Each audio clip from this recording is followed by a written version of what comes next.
2021. And again, a reminder, if anybody interested is on YouTube wants to join the webinar, the link is on the agenda, which is on our website. It looks like we didn't let Jenna in. I'm sorry? It looks like we didn't let Jenna in. I'm gonna just go ahead and let her. I clicked on it, bring her in. There she is. I thought I did it. We'll start again as soon as she clicks on. Good.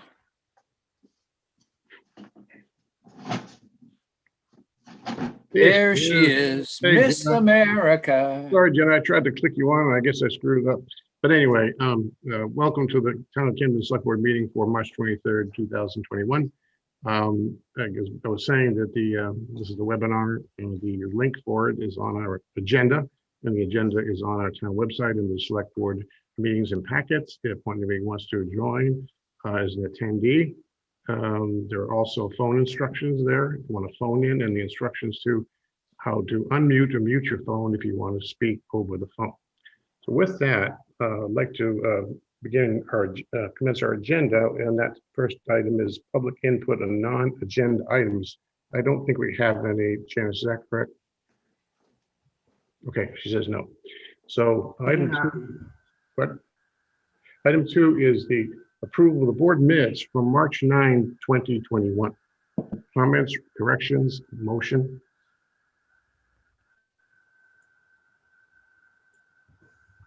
For the, I'll make a motion, we okay the minutes from, what's the date there? March 9th, 2021. 2021, right. Second. Motion made and second, discussion. Roll call vote, Taylor. Aye. Allison. Hi. Jenna. Aye. Mark. Aye. Bob, aye, 5-0. Thank you. In the packet, there's a little kerfuffle on the agenda. You'll notice that as item 3 is now says a consent agenda.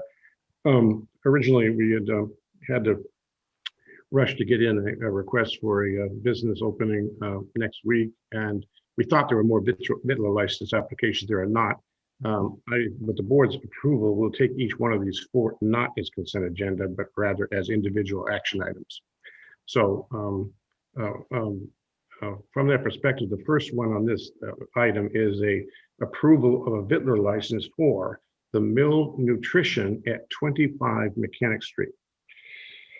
And I would point out, this is a new business, and any motion here to approve should qualify that is subject to the final approvals by public safety. I'll make a motion that we approve the victular license for the meal nutrition at 25 Mechanic Street if public safety signs off on their application. Second. Motion made and seconded. Any discussion? Not hearing any. Roll call. Jenna? Yeah, aye. Allison? Hi. Taylor? Aye. Mark? Aye. Bob? Aye. Also 5-0. The second item on this action list is a request from the Camden Area Business Group to hold their annual sidewalk sales on June 4th through the 6th, 2021, as part of the Business is Blooming in downtown Camden. Are there any? I will make a motion that we allow the Camden Area Business Group to hold their annual sidewalk sales on June 4th to 6th through the 6th, 2021, as part of Businesses Blooming in downtown Camden. Second. Motion made and second. Roll call. Allison? Hi. Taylor? Aye. Jenna? Aye. Mark? Aye. And Bob, aye. 5-0. Thank you. Item 3, approval for the town to advertise or request for proposal for auditing services for FY21 through FY23. Mark. Question. Just curious why, Audra, I'm sure you'll know, why are we, what's the reason behind this? We've used auditors for quite a long time. Well, I mean, we did switch over. I think that the first year that I was here was the first year of our current auditors, and it's just good practice to go out and bid out this service frequently. I think that it's good for the finance office. Because when you stick with the same person for a very long time, sometimes there's, good things about that. Sometimes there's bad things about that. But I just think it's good practice to go out and, see if there's another auditing company that would, one, give us a better price, and two, maybe has a different methodology that would be more helpful for finding things that we haven't caught before. Okay, it's as I expected, but I thought it should be articulated that way so people understand why we're doing it. I'll make a motion. Oh, go ahead. Second, Sorry. Al, you want to make a comment before a motion? Yeah, I just wanted to add that for Midco Solid Waste, we recently changed. We went through this same process, and I'm the treasurer over there. It was really interesting to be able to talk to a new person. It's amazing how subjective some of this can be, even though it really shouldn't be. And we found it to be really helpful going through the process of choosing an auditor and really explaining to them what types of information we needed a little more of or a little less of. So I'm glad to see us doing this in Camden. Good.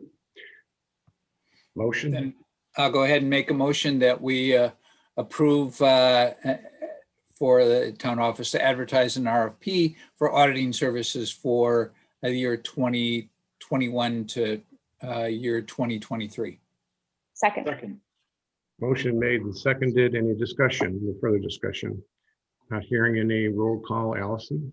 Aye. Mark? Aye. Jenna? Aye. Taylor? Aye. I also 4-0. The last item on this portion of our action list is the adoption of the Midcoast Community Internet Guiding Principles that are submitted in our packet, which has been developed by, well, I guess Mark and Jeremy have been involved here too with the task force, Camden Rockport Broadband Task Force. Are there any comments or questions on the principles as drafted? Mark, go ahead. I'll make a quick comment. The broadband now called Midcoast Community Internet. The website is midcoastinternet.com. Has been working for, over a year now, but really taken strong hold in the last few months. And I mentioned the last time, we have towns from Searsport, every town from Searsport all the way down to South Thomaston involved. And this could give us, working towards an opportunity for high fiber internet to go to every location in all of these towns at a reduced cost for people as we develop the situation in order to do it. More details coming later, but it really feels good what we're accomplishing, because as we've all seen with COVID, the internet has become really essential for everybody's well-being and able to do what they need to do, whether it be business or schooling or family communications, whatever. So very excited about the work that's being done here. Great. Matt, can you hear me? As you unmute yourself, I wanted to know if you wanted to add anything, as I know you've been very actively involved here with our task force, or now the Midcoast Internet Group. Yeah, thanks, Bob. I don't have much to add. If you have specific questions, I would be glad to address them. Okay, good. Any questions for, I know, Matt, there are a number of steps that are going to be cascading from this, discussions that I've heard and had in terms of, actions near term here to effectively organize the thrust forward based on these principles. Is that correct? That is correct. So the principles, everything is in a path, and principles lead to feasibility study. Feasibility study leads to interlocal agreements, which should be on, we're trying to get them on the June ballot. Interlocal agreements lead to development corporation, which then establishes the utility. Oh, so we're trying to get this on a June ballot? That was the last 72 hours. That subject has come up, and we'll be definitely discussing this on April 6th.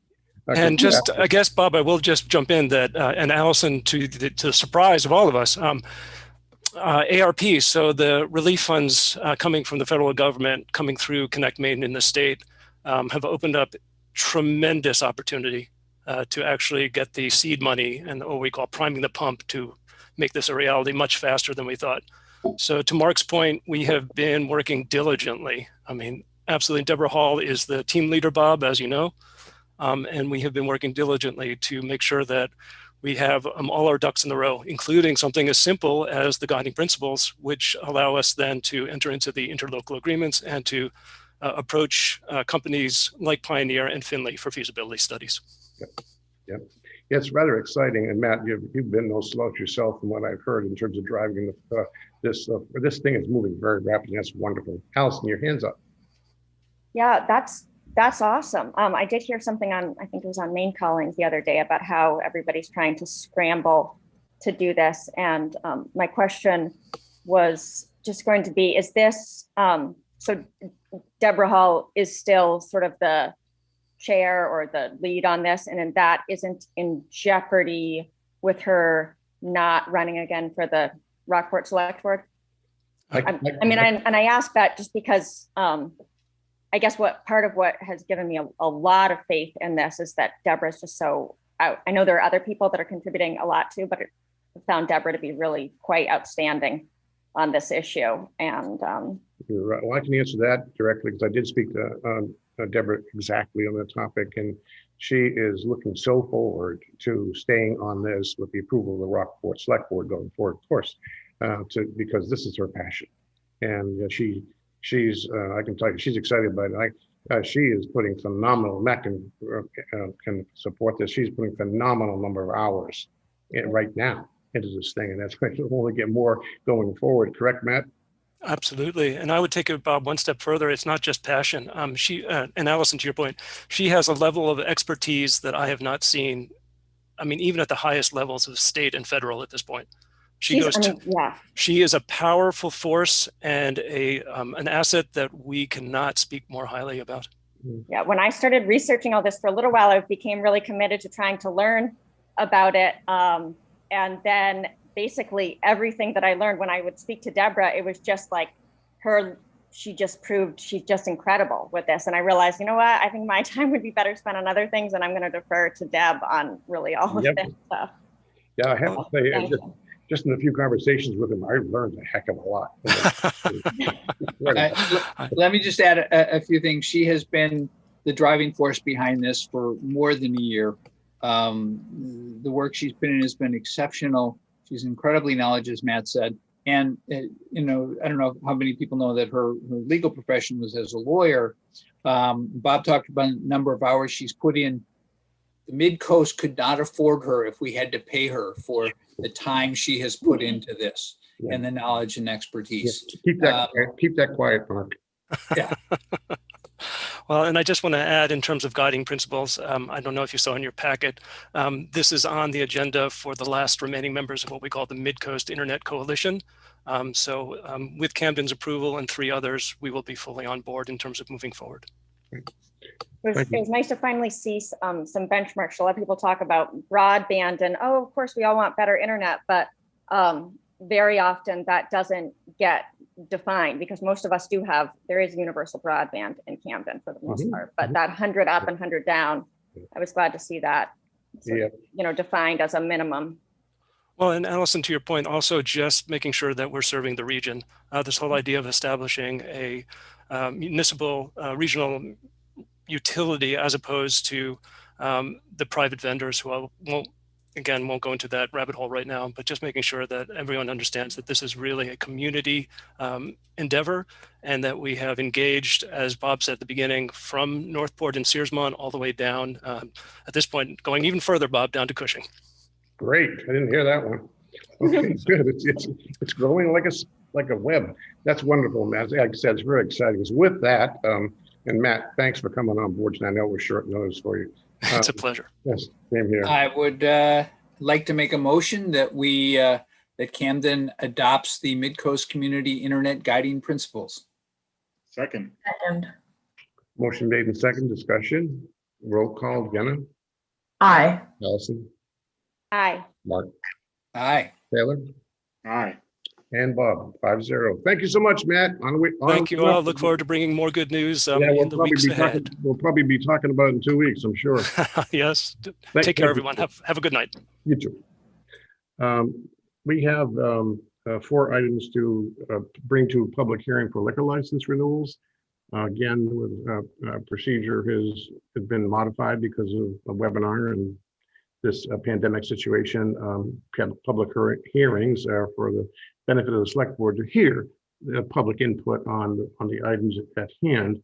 Given that we don't have any public quote unquote at this point, I will terminate the discussion from the public and revert to deliberation on these liquor licenses by the select board. The first one we have is Camden Deli at 37 Main Street for a Class 1 restaurant liquor license. Are you ready for motions? I will make a motion that we approve a Class 1 restaurant liquor license for the Camden Deli at 37 Main Street. Second. Second. Motion made and second, discussion, roll call, Taylor, Aye. Jenna, Aye. Mark, Aye. Allison, Hi. and Bob. 5-0. Thank you. The second is for 40 Paper at 40 Washington Street for Class A restaurant liquor lounge liquor license.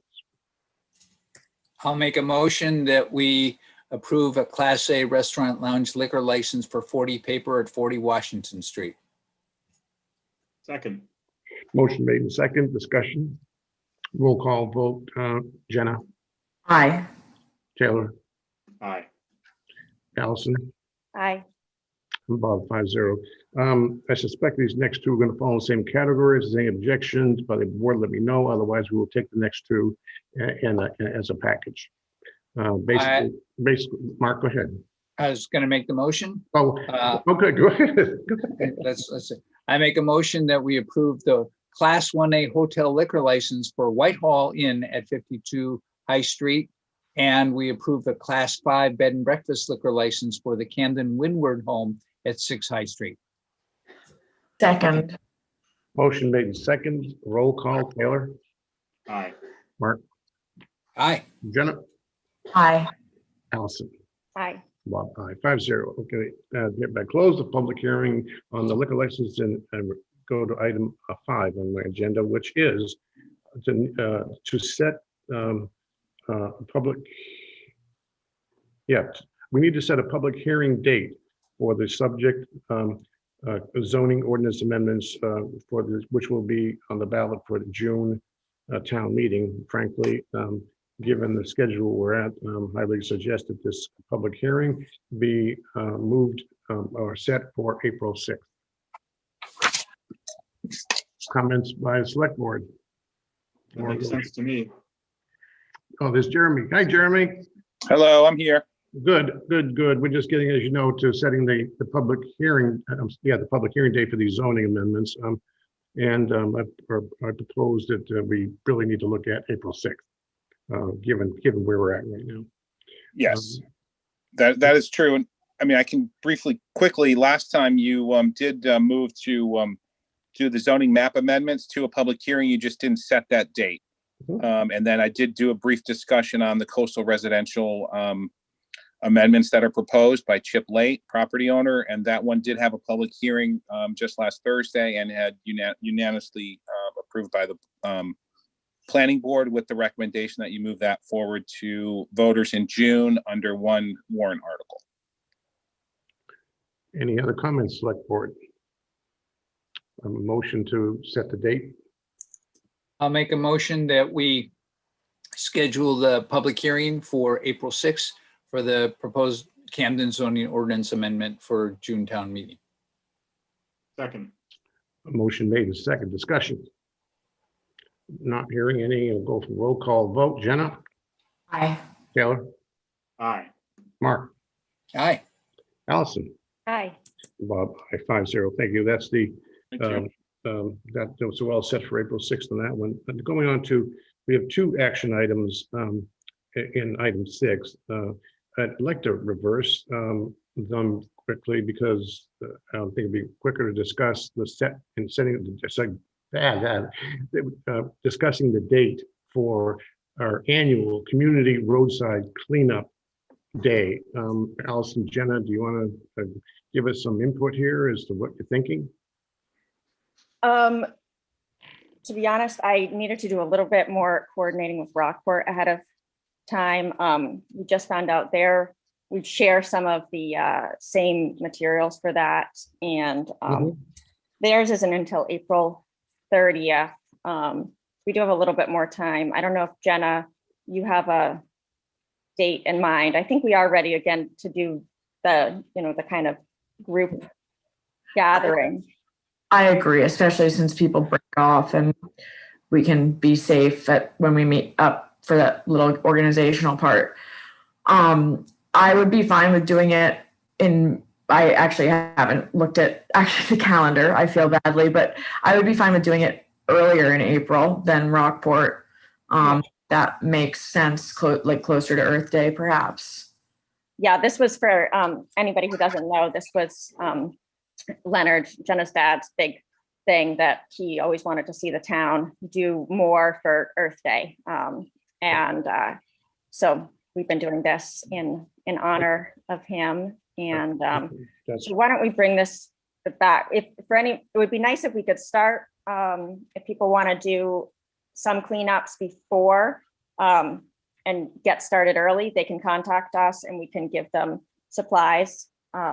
Because I mean, anytime is a great day to clean up the roads. There are all kinds of town parking lots and also the skate park, the temporary skate park right now that really needs some attention. So we don't need to wait. But let's officially set the day next time. I completely agree with that. And part of his whole thing was, if you see it, you own it. He was all about any day is a great day to pick up trash, like Allison said. So I think we can set an official day next time, but encourage people to also do it on their own. Okay, unless there's an objection, then we will table this item until April 6th. Is that acceptable to the board? Table Yes. it, but also get started right away, Doesn't mean everybody can't go and clean up. It's just we want an official one until I'm gonna bet some money. It's gonna be the 23rd and 24th. But that we'll find out. Exactly, yeah. We'll find out April 6th, right? Yeah. Okay, good. Thanks, Bob. But no problem. The other action item we have is the tannery decision on the warrant article language. As everybody knows, last year we advertised for options for the tannery. We received 4 submissions. Those submissions were by the select board. We requested CDAC to do a thorough review for a number of criteria. They used a wonderful document, which we used partially as a basis for a workshop with the 4 proposers, and had an interview with each and a discussion with each. That resulted in a number of public comments, and we couldn't get to them all. So we went to a second workshop and we brought in the public to express their opinions on the proposals, pro, con, and in between. Since that time, the board has met on this matter a couple of weeks ago, and the board had some additional questions they wanted to ask of 2 firms that were shortlisted on the package, basically Northland and greensport. And Audra took it on herself to write us a summary letter with those questions and proceeded to discuss the answers with Northland, or clarifications that may be with Northland and greensport. And maybe Audra, before we jump, maybe you could give us a real brief synopsis of those answers, if you would. Just a really brief, Northland and greensport, the main elements of the board's query. So I think that the main question, and I'll start with the main question with Northland's greensport was around the proposed density on that site, and just trying to figure out if there was what are the is there an opportunity to look at decreasing the density from that 35 to 55 units? We got a pretty clear answer from them that it would not be a viable project financially if it is anything under 30 units. And what's more, if we really want a mix of subsidized and sort of market rate meaning it would be sort of median income housing, you would really need the upper level of what they're proposing in terms of density to have that mix between subsidized and non-subsidized. So about 30 subsidized units are absolutely necessary for that project to be financially viable. And then anything over and above that would be that sort of median income market rate units. So I thought that was a really important point to what they were talking about in terms of what would be possible Mhm. for them on that site. Any questions about that? Allison, do you have a Well, question? Are you gonna go through the rest of the things in are you done with your Northland portion or? I can get into more detail if anybody has any questions about Northland. I mean, I think that memo was really, so I think that probably the majority of the public hasn't read the memo, but that it was really helpful. And so to me, it would be worth it to go through sort of all of the bullet points in the memo. I know Bob said brief, but. Sure, I'll hit on some of the big points to each. So, Yeah, I was intending to, by brief, I meant just to hit each bullet with a quick answer that's in the memo. We don't need to get into detail in each one, but That there are memo was ones put in that the one public just market, mentioned. right? 1 second, Taylor. There are a couple that one you just hit on Northland and probably on greensport that take a little bit more to describe, but go ahead. okay, so I guess to take it from the top, the big question I'll start with Cranesport. I'll go to Cranesport next. The big question with Cranesport was, would it be feasible or possible at all for housing to be incorporated as part of that proposal? And after a discussion with the developer, it was sort of identified that it would be possible. And the way that it would be possible is 10 to 12 dwelling units, which would be on the northwest corner of the site, so closest to Gould Street. It would be sort of 5 row house style apartment buildings, so bottom floor and 2.5 stories. So bottom floor would be 1 unit, the second floor and second and half floor would be another unit. So that would be 10 to 12, and they would be non-subsidized sort of middle income rental units, which is really important. And median income households in Camden are about $65,000 per year. So that would be sort of the target, anything, households that are around that income threshold. And in order for that to be feasible, given the fact that the proposal was designed to not incorporate housing, there's a few things that would need to be changed in the proposal. For example, the $250,000 purchase price for the site could no longer be offered because that money would need to be reinvested in the project to make it financially viable. The town would also need to enter into some sort of credit enhancement agreement with the developer. However, until we can sort of come to the point where we're negotiating a purchase and sale agreement, we don't know what proportion of future property taxes would need to be rebated to the developer through the credit enhancement agreement to make the project viable. Also, because these units are going to be ground floor residential, there would need to be a zoning ordinance amendment to allow for that, because currently in the Business River District, first floor residential is prohibited. And also there would need to be a relaxation of parking standards. And this is all similar to the Northlands proposal, which I'll go through pretty soon.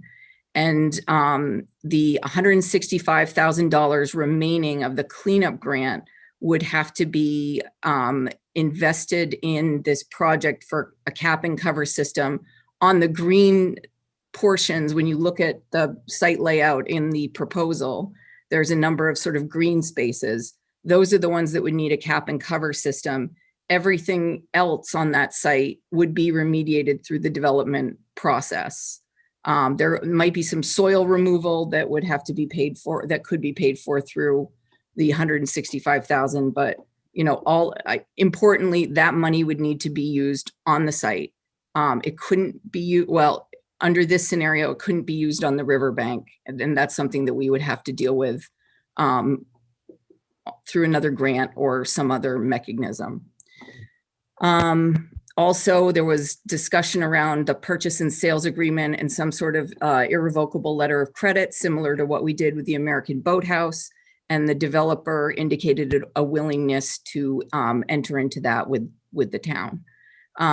So in regards to Northland Dovetail, their proposal, so they're still offering the $80,000 for the purchase of the site. However, for reasons I'll explain after I go through this point by point, the overall financial viability of their project would be improved if they were invested back into the project. As we discussed before, it would require a tax increment financing district for the site, and 75% of the property taxes would be rebated to the developer. However, and I'll get into this in a little bit, it could require a more aggressive credit enhancement agreement where a higher proportion would need to be rebated to the developer in order to make it financially viable. Also, a zoning ordinance amendment would be required because, again, first floor residential is prohibited in the River Business District and relaxed parking standards. And like with greensport, the $165,000 of the cleanup grant would have to be used for site remediation across the site, not including the riverbank. And to kind of the point I was making about, 80,000 purchase price potentially being reinvested in the project and a more aggressive credit enhancement agreement. HUD recently changed rules for Knox County where it's not considered a difficult to develop area. So that means there's less tax credits available to do projects in Knox County. Now, this for this year, for FY21, it creates about $1 million funding gap for this project, which is not by any means insurmountable. This happens quite frequently with affordable housing projects. And it also isn't something that's necessarily permanent. The rules change on a yearly basis. So it could be that, next year HUD determines that based on, data that they've received from the American Community Survey that Knox County is deemed a difficult to develop area and those tax credits apply again. So I think that, it's just important to mention that this is where we're at this point in time. And, regardless of which option you choose, if you want there to be housing incorporated in a project, it's going to require a partnership with the developer on that site that's beyond just the town entering into a purchase and sales agreement and conveying that property over to a developer. It's going to be a much more involved agreement between the town and whoever it is for housing. Mm-hmm. And I think that this is very typical of affordable housing projects. The only way they're viable, particularly in communities like Camden, is through strong local, state, and federal partnerships. So I don't want to portray any of this as something that's abnormal or different, because it's not. It's very typical. And if, housing is a priority, this is something, regardless of where we were to do a project, it could be a tannery, it could be Sagamore Farm, it could be some other site that the town has no ownership or control over. And it's likely we're going to be asked to, do similar things to what we're being asked to do now in terms of credit enhancement agreements, zoning, what have you. So just want to make that point really clear, because this is, if all of you are committed to progressing affordable housing in Camden, these are concepts we're all going to have to get very comfortable and familiar with. Yep. Good summary, Audrey. Thank you. That was brief, by the way. But clearly, we've been through this now for X months. Where, especially with regard to June ballot, we're kind of at that point where we probably fundamentally two paths to take. One is to select one of the two shortlisted or not. And if we don't, then we go back to figuring out something else, some other strategy going forward. But that's really where we're at tonight. Just want to make that clear to them. I know you all understand that, but I want the public to understand that too. It's because we have long lead times when we have to get things onto the ballot for our legislative body, the people of Camden, to make a decision on a recommendation. So given that, board, any board member comments? From anybody? Taylor's got his hand up. Sure, I'll start. Sorry, Taylor, I had my panelist list in front of your face. No, that's okay. I think, so for the purposes of this discussion and a decision, I think I think some clarity, not just for us, but for, people that are thinking about the decision moving forward, is what exactly goes on the June ballot, and what are we going to be asking the voters to approve. My sort of understanding, and I think it probably makes the most sense, is that essentially, if we pick one of these two proposals that have been shortlisted and send it to voters, but essentially we would be asking the voters to approve a development agreement between the town and that developer. I just wonder if we could elaborate on that concept a little bit, and sort of what Audra thinks about, like how that process would work, so people understand sort of, we make a decision tonight what to send, that it means that we're not done, but it means essentially give us the opportunity to negotiate the finer points of exactly what happened. Yeah, that's correct. And I think the fundamentally well put, Taylor, and I'm glad you brought it up, is very important, because I think a decision tonight is to peg somebody to sit down with to develop basically a purchase and sale agreement, correct, Audra? Yes, purchase and sale agreement. Purchase and sale agreement is when you get into the details with the entity to clarify lots of things, some of which, whether it's greensport or Northland elements, they have to be clarified in the purchase and sale agreement, whether it's a revocable letter of credit, whether it's a right to use or somebody has a right to use something, part of the site for forever, or whatever it may be. There are numerous elements, and in that process, that a lot of questions that you will always have at this stage will be answered.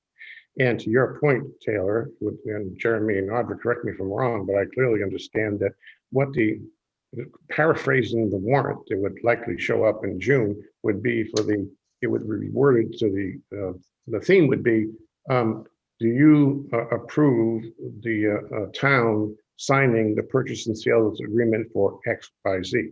Now, that purchase and sale agreement won't be physically on the ballot, but it will be available to voters, website or hard copy, the normal process we do with anything we put on a ballot. So I think that, Audra, Jeremy, you want to add anything to that? Yeah, correct. So, the question that would be on the ballot would be, do you approve the purchase and sales agreement? And it's just like with an ordinance amendment. Do you approve the ordinance amendment? And then all the information about what it is and why it is something that is incumbent upon voters to do the research and look up and understand what it is. Mm-hmm.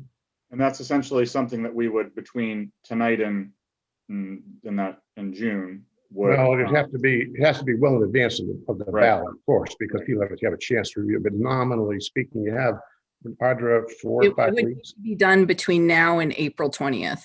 Okay.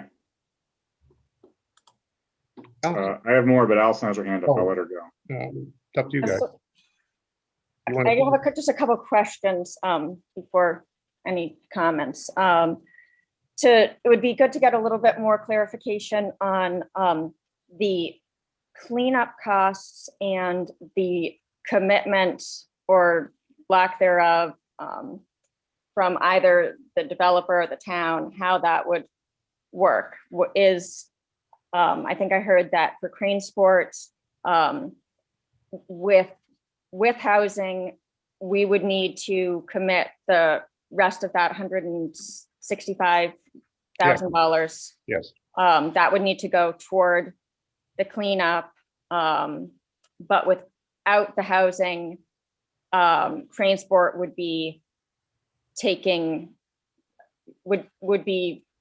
on all of that cleanup, not necessarily the riverbank, but anything that needs to happen in order for that proposal to go forward. The proposal as originally presented without the housing, that the town would then no longer have a cleanup commitment.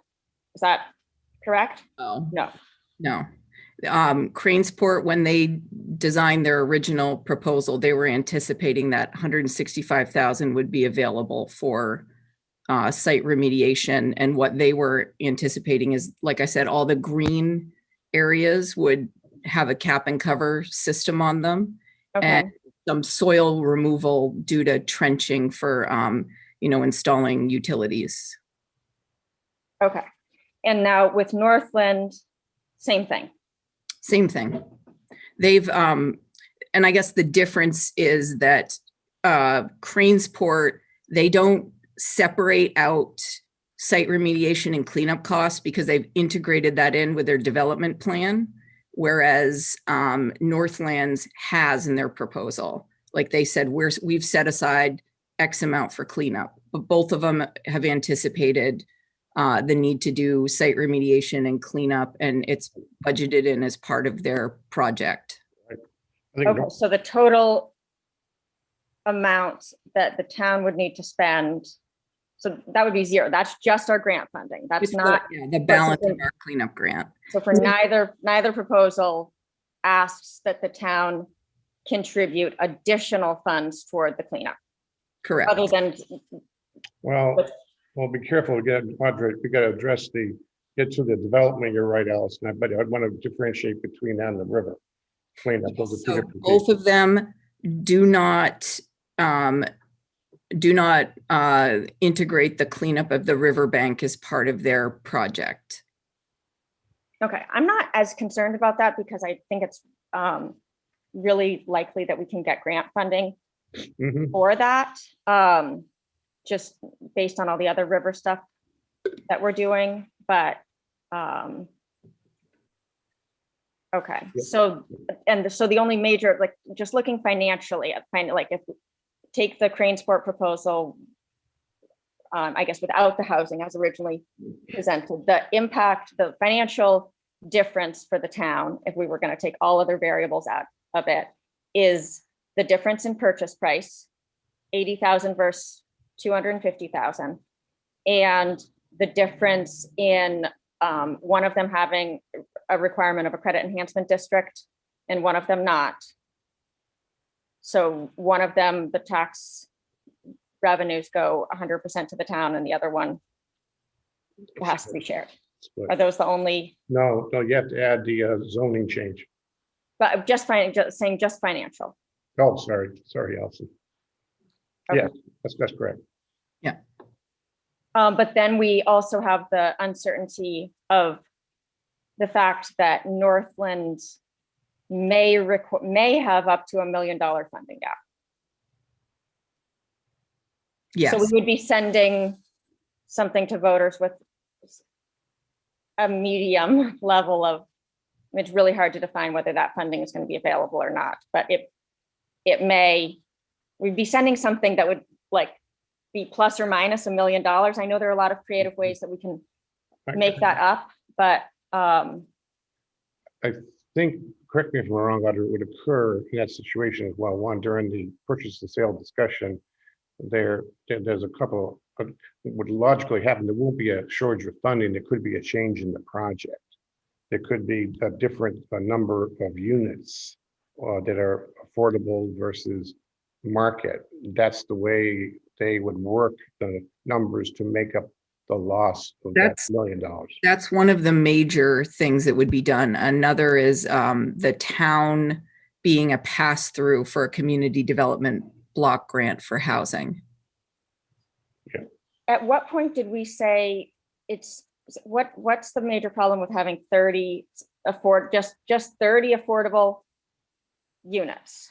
Where did it come in that I understand that there's value from a sociological perspective, that it be mixed, but is it accurate to say that the project is very much financially viable if it includes only 30 affordable units? Is that correct? We can do that? Would just be, like on the lower side, like the 30 to 40 subsidized units. Yep. 30 to 4, so. Yep. Taylor, you had your hand up. Do you want to ask me? I want to get some other people, and we'll come back to each other, but go ahead, Taylor. Yeah, I have, so I have thoughts. I still fundamentally think that, you know, I was pretty explicit in my point of view at the last meeting in terms of housing and how it fits into the tannery site and what we're sort of weighing in terms of priorities for the town. So I won't completely repeat all of that, but I remain confident that, you know, that we can't overvalue affordable housing, not necessarily subsidized, but affordable housing in the village district and within walking distance to downtown.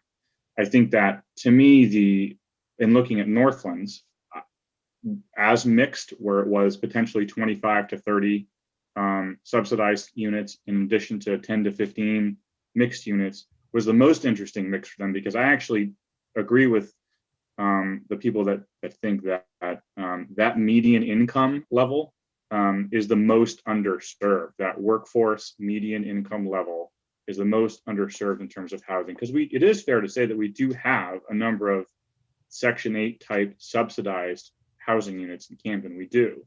I think that gap, where in between something like you know, Matthew John the Terraces, which is just up the road from the tannery, a few hundred yards, and being able to afford that $350,000 home in Camden is a pretty big gap. So what can we do to support that workforce that wants to live within within striking distance to downtown? I think there's real value there.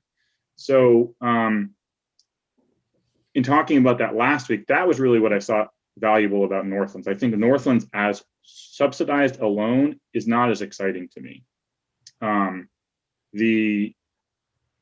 been very encouraged by Greensport and the developer, Mr. Mullins's, I guess, foresight in seeing that potentially he could incorporate 5 townhouse, row house style units that I think probably more easily fit into the neighborhood style, and specifically target that median income workforce people in that $60,000-$65,000 median range that I think really need to find housing. Rental units, we're so short on that. A lot of people have also brought up, like, are you guys, the board, thinking about Sagamore Farm at the same time? And I know I am. We definitely are. I think the reality is that even as we have expressions of interest coming in for Sagamore Farms, which could potentially be very exciting, the reality is, even at the quickest, those are probably years down the road, because a lot of work needs to go into Sagamore Farm to make that happen. But I'm encouraged by those conversations and encouraged by the expressions of interest that we'll be talking about later tonight, actually. But I think it's a reality that, like, that's something that's down the road that we should continue to look at. And Sagamore, while it is a great place for that, is still, I suppose technically it's walking distance to town, but it's certainly not the same thing as the tannery site, where somebody could walk to the middle school or walk to their job downtown in 5 minutes. I definitely think there's value there. So the reason I'm summing it up like that is to continue to convey my support for meaningful, affordable housing. And I want to emphasize, when I say affordable, it doesn't mean subsidized. Affordable means that your average person can find a place to live. Yep. An affordable rental for someone that makes an average income in Camden is precisely what we need. And I think, again, is the most underserved population in terms of housing stock. So I think with the change with Greensport, I'm looking at this like, essentially what we're seeing is, I remain excited about everything else that Greensport offers. And my biggest detractor from Greensport, specifically as a proposal, is that it didn't address housing at all. And I do think that was important. We got 4 proposals, half of them specifically and only addressed housing. So I think it was pretty clear to the people that were giving us proposals that housing is something that we were looking for. I think that greensport at this point is the best suited proposal with the change to consider 10 to 12 dwelling units. The way that the developer has proposed them is the best proposal for that site at this point, and is the one that I would support putting forward to voters. I think that there needs to be some work, obviously, in the development agreement, the purchase and sale agreement that the town manager and will work on. But in short, I see greensport with that amenability to some median level affordable housing is the best fit for the tannery right now. Thanks, Taylor. Jenna's had a hand up for an hour. I'm just kidding. Well, I'm worried my internet's being a little odd tonight, that my camera will go bad. Taylor said a lot of what I believe as well. And I feel a little bit like we have concepts that, like greensport is a great concept. There's a lot of exciting stuff, but the housing is something that we've asked for.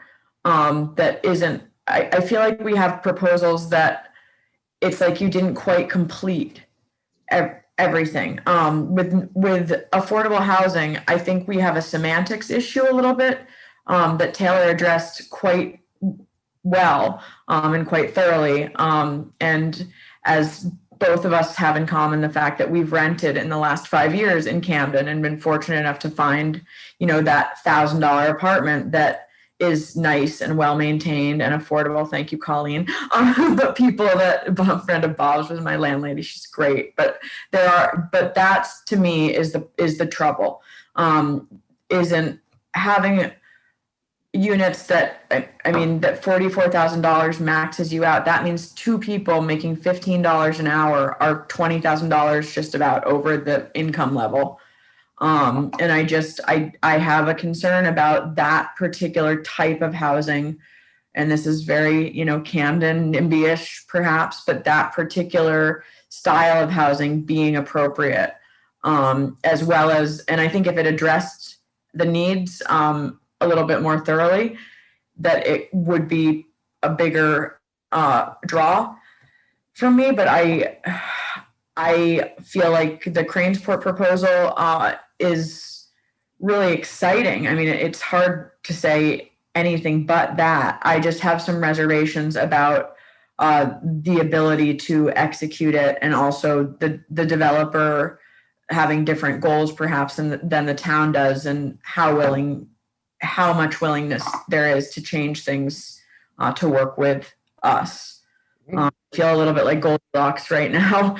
I've been following this I just found 2 full notebooks of notes about BD Terman Enterprises, a movie studio that wanted to go in there when Brian Hodges was Jeremy. The position has evolved quite a bit, but it's definitely one of those things where we can say we're kicking the can down the road, and that may not be at all what we do tonight, but I would as a person who often says the perfect is the enemy of the good, I feel like we deserve, and the neighborhood deserves, to find something that isn't just good enough. Okay. Alice, you got your hand up for a few minutes. Oh, I don't. Oh, I wasn't meaning to like. okay, I'm sorry. I can wait if somebody. Mark. Generally buy a car at an auction. I'm interested in hearing what everybody has to say, because I'm still thinking it through. All right. Well, Allison, I definitely have something to say, but the idea that I had it up for a few minutes. If somebody wants to speak first, that's fine with me. No, go ahead. I'll flip a coin between you and me, and then Mark. But go ahead, Allison. Why don't you go ahead? Okay. So, I think that it's really important to me to put something out to voters this time, because the pattern that I've seen living in Camden for this long has been that every time anything gets close, the community or the select board or town staff gets scared because we haven't found something that makes every single person happy. And so the result has been that people never get to vote on anything. I am as concerned about affordable housing as anybody else. I rent out rooms in my house to strangers on all the time. That's so I hear nonstop stories about the crisis in Camden. I'm eager to put housing at the tannery if it makes sense. A lot of this process has been really informative for me because we've actually gotten to see proposals, real, not just vision board stuff, but when it actually comes down to it, what can be financed and what can really happen. When we went back and tried to force housing into the greensport proposal, I too was, encouraged that it's, kind of possible, but it's clearly very difficult, and it does confirm for me a lot of the initial planning that has gone into this for the last 15 years, which has said that some kind of commercial use is more appropriate because of the contamination.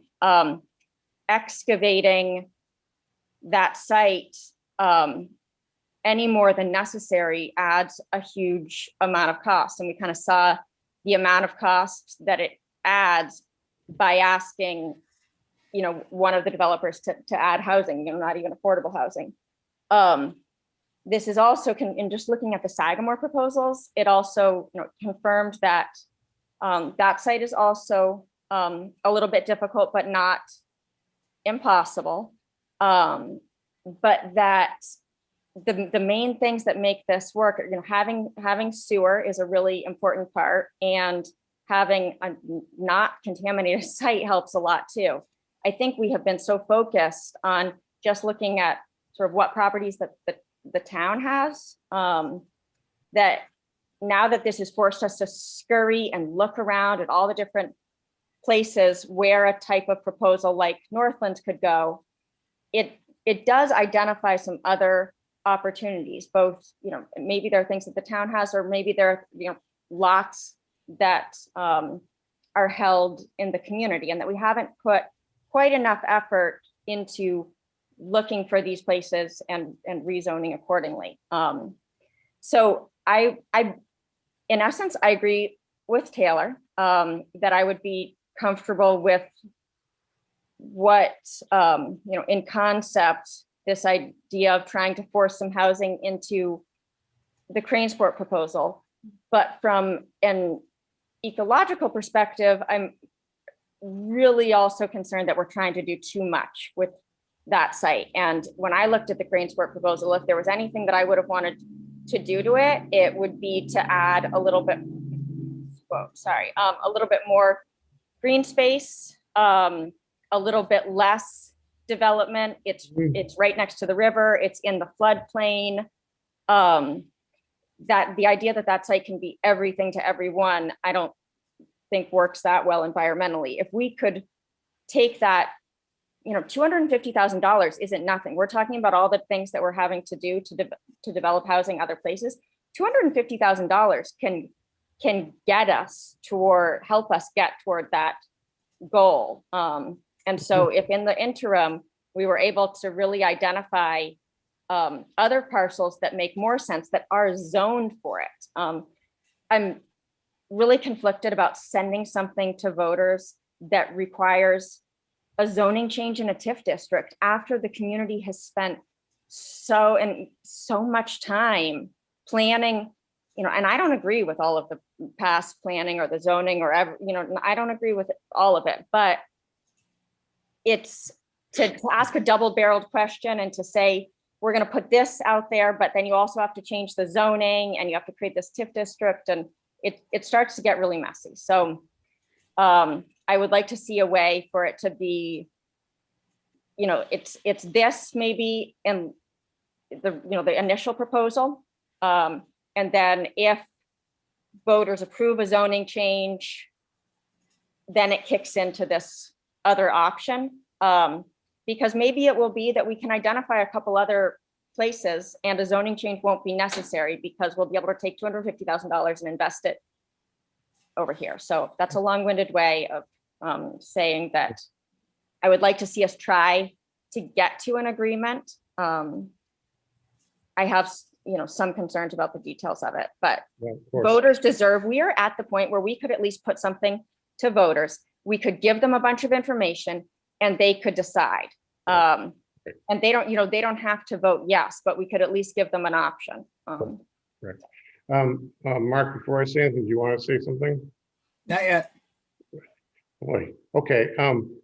In terms of perspective on, I absolutely agree with what, both Allison and Taylor both said already, and that's basically, I think we owe it to the public to bring something to recommend something to the table. They are our legislative body. We are not making a decision except for which of these two we might take forward.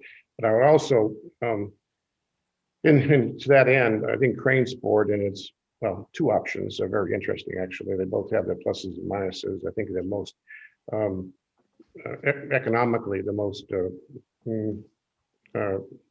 reactive to the town's needs. And in parallel with that, though, this board as a whole has all said affordable housing or housing generally is a huge priority.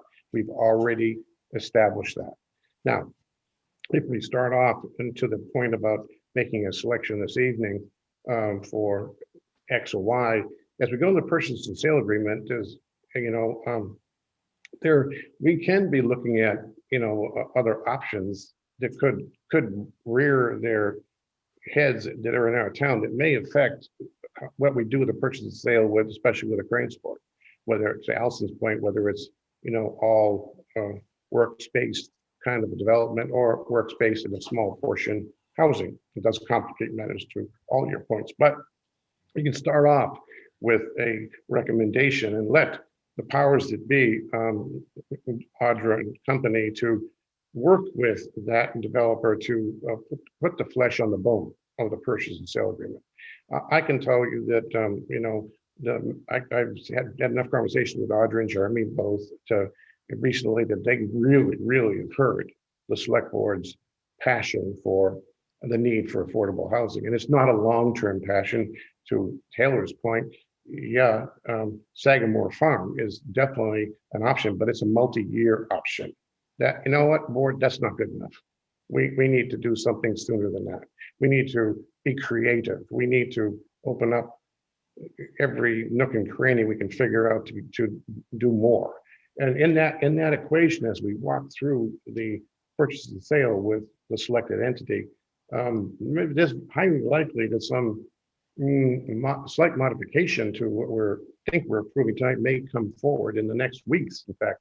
But we are at a point now where we need to start someplace. Every time you never are going to have all the answers to Audra's point about North land, and you're not going to have everything defined. We don't have a purchase and sale in front of us to approve, and we won't have that for a number of weeks. But yeah, I won't support any motion to table this discussion and not decide to pick between the one of the two that have been shortlisted by us. Mark, you're last. I guess it's my turn. I have been agonizing about this all weekend for longer than that. One of my things I've said before, one of the reasons I ran for the select board is I was always concerned about select boards, different boards that tended to go, I don't know what to do, so I'm not going to do anything, and just kick the can down the road. And I think this particular board has been very progressive in what we've done, and we've done a lot of that. This is one of those situations, though, that I'm not comfortable with rushing ahead to get a vote in by June, because we have to make a decision in a week or so, where maybe by November, things could be different. Now, I do know that there is a gentleman waiting, hoping to be heard. I'm going to go off the menu for a second. The Friends of Tannery Park have some new people involved that are more serious with their situation about doing something there. There's somebody that would like to make a statement about that. If Bob wants to let him in, I would like to hear what he has to say. But let me finish. I'm not done yet. Sure. But in terms of the two proposals, I said, either I've said it to individuals since, or maybe I mentioned it last time. I feel sort of like I'm in the middle of Goldilocks and the Three Bears. Because I feel that, as much as I totally feel the need for affordable housing, I don't believe the Northland proposal fits the site. And one of the things that I have to think about is in my responsibilities to the whole town. I've been elected by all of the voters, but I also have to look at the individual neighborhoods. And one of the group of people we've heard the most from over time has been people going, wait a minute, we want to park in our neighborhood. We want this. And I have to be aware of that are we trying to shoe something into their neighborhood that really doesn't fit the character of their neighborhood? And if it were being shoehorned in somebody else's neighborhood, would it make sense? I have to be aware of that, conscious of that. The greensport proposal, I went back and spent more time with it. I'm more interested in it. The housing thing is interesting, but as Jenna mentioned, I'm not convinced that at this point that I'm fully comfortable with the proposal, the way it's been laid out and the way it would be developed by the developer. And, maybe if we make an agreement to sell, the town makes agreement to sell, then it can be, hashed out, but I don't feel comfortable with it yet. So for my particular situation, I'm, like I said, it's something's too cold, something's too hot, one bed's too soft, one bed's too hard. I don't feel the right one yet, even though I think we're close. And I'm going to vote to not put something forward because I'm not in a hurry to do it. Now, there are enough votes to override that, and I'm fine with that. If we get something to vote, the town can vote on it because they're the people that really need to make themselves heard. But I'm not comfortable in picking either of those to give the town to vote on just one. I can't make that decision yet. Okay, thanks. Thank you, Mark. Appreciate it. I guess we're kind of there, people. Oh, I'm sorry, Tail, go ahead. Yeah, just a couple more points sort of on my perspective on this. I think that, as I said a couple of weeks ago, everybody would love to see a park there. I think the concept that there's this overwhelming support that everybody in the town wants a park simply isn't accurate. It's not accurate. The only time this was put to voters in 2014, and they were asked essentially, do you want green space or commercial space? It was 51% to 49%. A slim majority, but the slim majority wanted to keep the tannery space as commercial. I'll give you the numbers. November 2014, 1,429 residents in support of commercial business use, 1,316 support of park open space uses. So it's not really accurate to say that the voices for it being open green space are being ignored and are overwhelming. That box has been ticked and has been looked at. And then I think going back to looking at the greensport proposal, everyone that supports it and says that it meets all of those guiding principles that was subsequently developed for the Apollo Tannery site is right. It does. I think for me, the initial proposal, the hurdle that was so difficult to get over was that it didn't address housing at all. And I think in the time that we live in right now, housing is probably our #1 crisis. I'm willing to say that.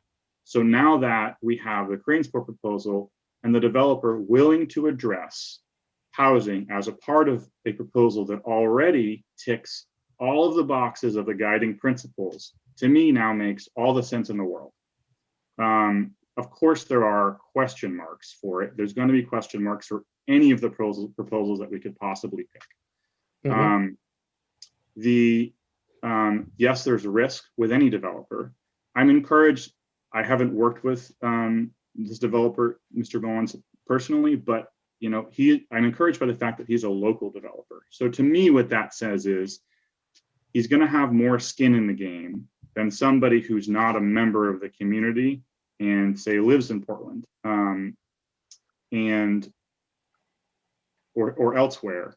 More skin in the game being local. This is a very public, high-profile piece of property, and it's a local developer, I think, is more incentivized than somebody else to make sure that they follow through on things working out well.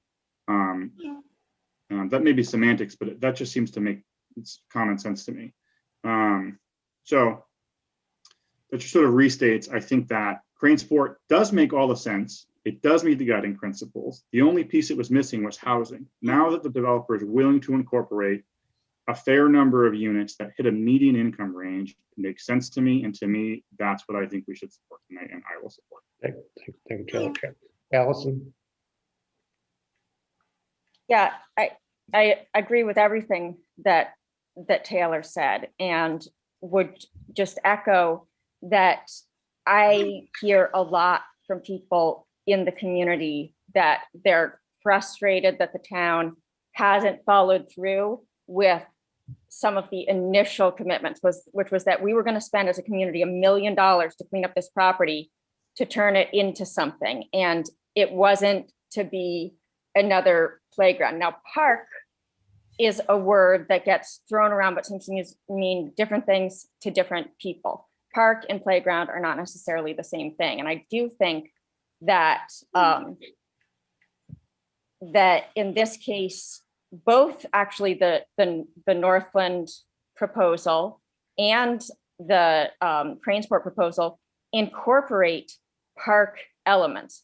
Public access is a component of both of those proposals. The farmers market, this is a massive victory for everybody. Not only do we have the Riverwalk that's going to be protected forever, but we also, which is undoubtedly a park element, but we also have the farmers market, which is going to be incorporated forever with a public access component. And then we have with the Cranesport proposal, a lot of that revolves around public access, people being able to walk through, people being able to use that as a community space and as a park. So I guess I don't see that I do feel that we've heard that the proposals heard all of that community input, that the community wanted to continue to have access to this area, to use it as a resource, and that even with this Cranesport proposal, it's called, Tannery Park as well, because the goal is to make it a public space. So that's it. Any other comments, board? I would agree with both Allison and Taylor. I remember, I want to restate that picking, an option here is a starting point from tonight for Audra to do the job of developing the purchase and sale agreement. A lot of things can come out of that evaluation that are very positive, not negative, in terms of improvement or the people with Cranesport, Mr. Mullins, he had to respond in a very short order. But I think there are, I honestly believe that that proposal could even be better than it is right now that we're discussing. I think it could be even more exciting than it is right now, as Audra, again, doing her job as the operations side gets into the weeds of the purchase and sale agreement. It's not going to go south, it's going to go north, in my opinion. But with all of that, I'd like to, at this point, I already just described what we've gone through, what we've done, which I think is phenomenal. We put a lot of time into this.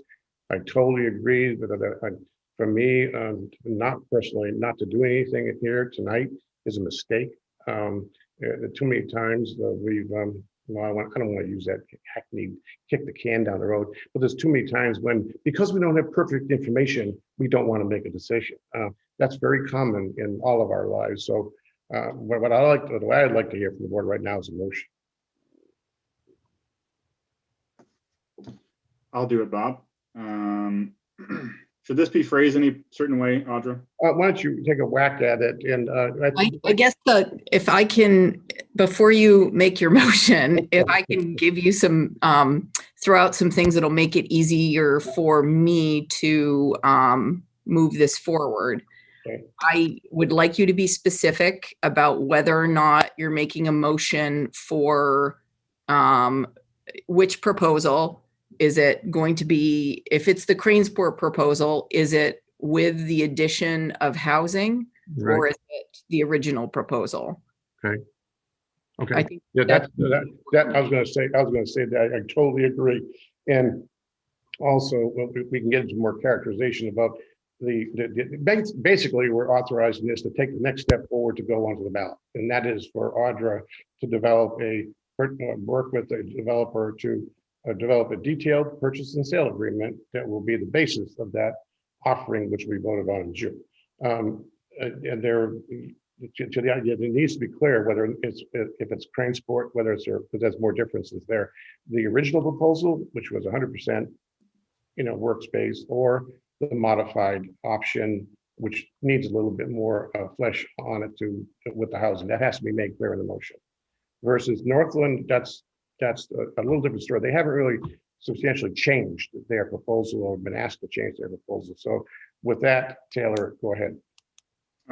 Allison seems like she has a burning question. Also, So you want to say something before Taylor makes the motion? I would just like to ask if Audra can see a way that I would rather not make a motion that makes it impossible for better things to materialize. For example, I would like, sort of as a result of this process, for at least 10 to 12 semi-affordable housing units to be created. If all of a sudden, a lot goes on the market somewhere or can be created somewhere, and somebody wants to say, we're going to take, that $250,000 and buy that, and we're going to be able to do this. I'm not saying that I think that's necessarily going to happen, but I have seen staff really scurrying around and people in the community coming up with ideas. And so is there a way that we could word it that would allow you the flexibility that you would need, Audra, to not pigeonhole us into paving over the whole site and making every single bit of it impervious surface? Well, it seems to me, Audra, what you could do is, make, if we're CraneSport with the 10 to 12 units to start, that the board would encourage that in the purchase and sale discussion that if there are other creative options that do come to the table in that relatively short duration, that they will be considered. Audra. Can I ask a question? Yes. So for those of you that housing is like pretty much a no-go, like if there isn't some housing in it, you feel like you couldn't support the proposal. I think what I'm hearing Alvin saying is, I kind of feel like you're a little divided on what you want, I just feel like there's a little bit of division in what you want. Making it complicated, Audra. I think I'm trying to simplify it, and I'm not doing a good job because I'm not good at it. But I think if the motion were to start with the 10 to 12 units on the CraneSport proposal, that if something during the process of the purchase and sale would pop up that might make it something that the board may want to consider in reinforcement of affordable housing, that we would listen to that. Let's find out what Taylor thinks. I don't know how far apart we really are based on. Yeah, we're not. Go ahead, Taylor. I was just curious. I'm just thinking about this logistically to make it the easiest for everybody. So theoretically, Audra, the purchase and sale agreement would have to be finalized in essence by April 20th. Is that what I'm understanding? No, actually, we have more time than that, Audra.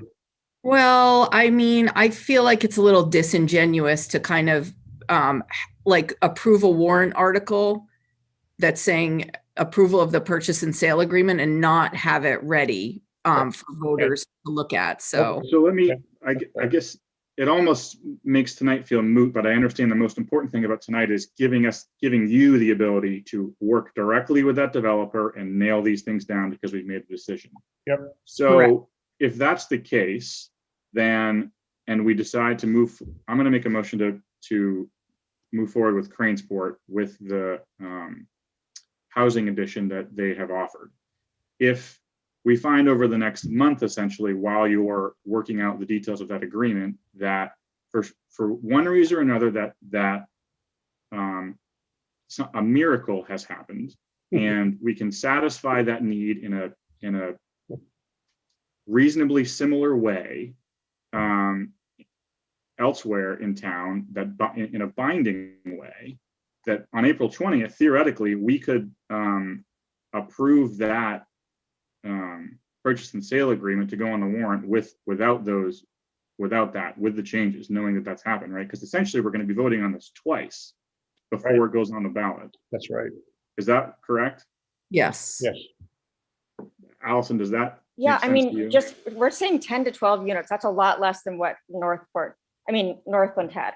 10, and the amount of land that is needed to be able to do that in the town of Camden is not that significant. The amount of money being offered in the proposal, the way it is $250,000, which is enough to buy a lot theoretically. So yes, that is what I'm saying. I don't necessarily think it's would have to be as much of a miracle. Well, I think if we could preserve a little more green space on that site and not ask voters for a zoning change and create 10 to 12 units somewhere, that would be awesome. But yeah, I feel that the charge, I hope you feeling that Taylor is heading towards is defined enough to know that we're just trying to, we're putting a nail in the wall for the I'm securing greensport with the housing thing. But if in your vast creativity and team, that if there's something pops up that we're going to listen to it, but it has to happen like yesterday. But we're voting on the thing with the 10 to 12 units, is that? That's what if that's what Taylor's motion is. So really tonight, then, we're just authorizing the town manager to enter into a purchase and sale agreement negotiation, right?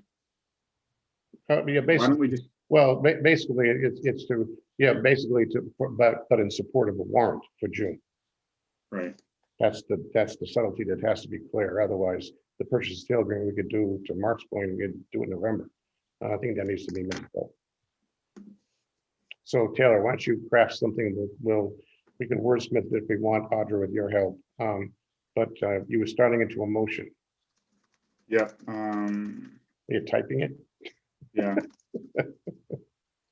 We do have some hands raised. I just want to point out, and you can let me know if you want me to do anything with that.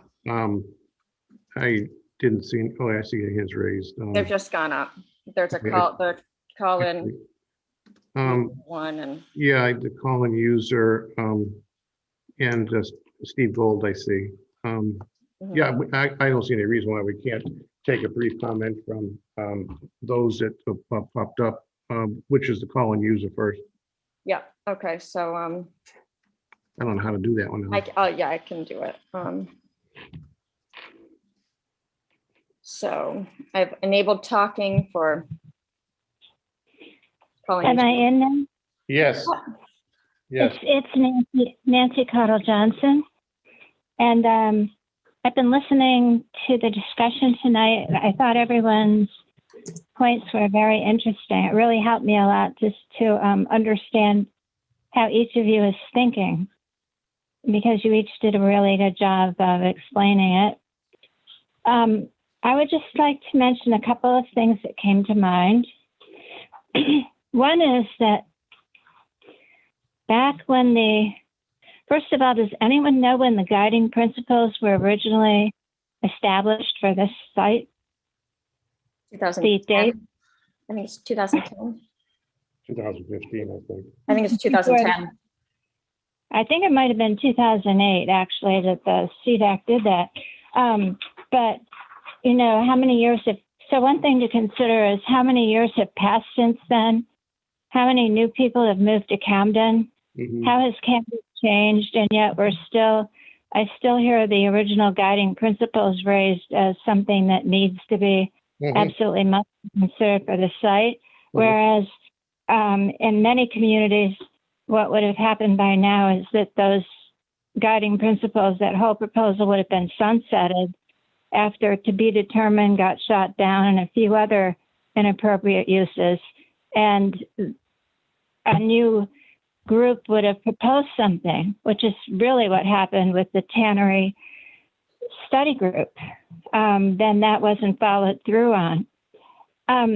Around 2009, we first proposed the McGonagall Riverwalk, Camden Conservation Commission, and some other people.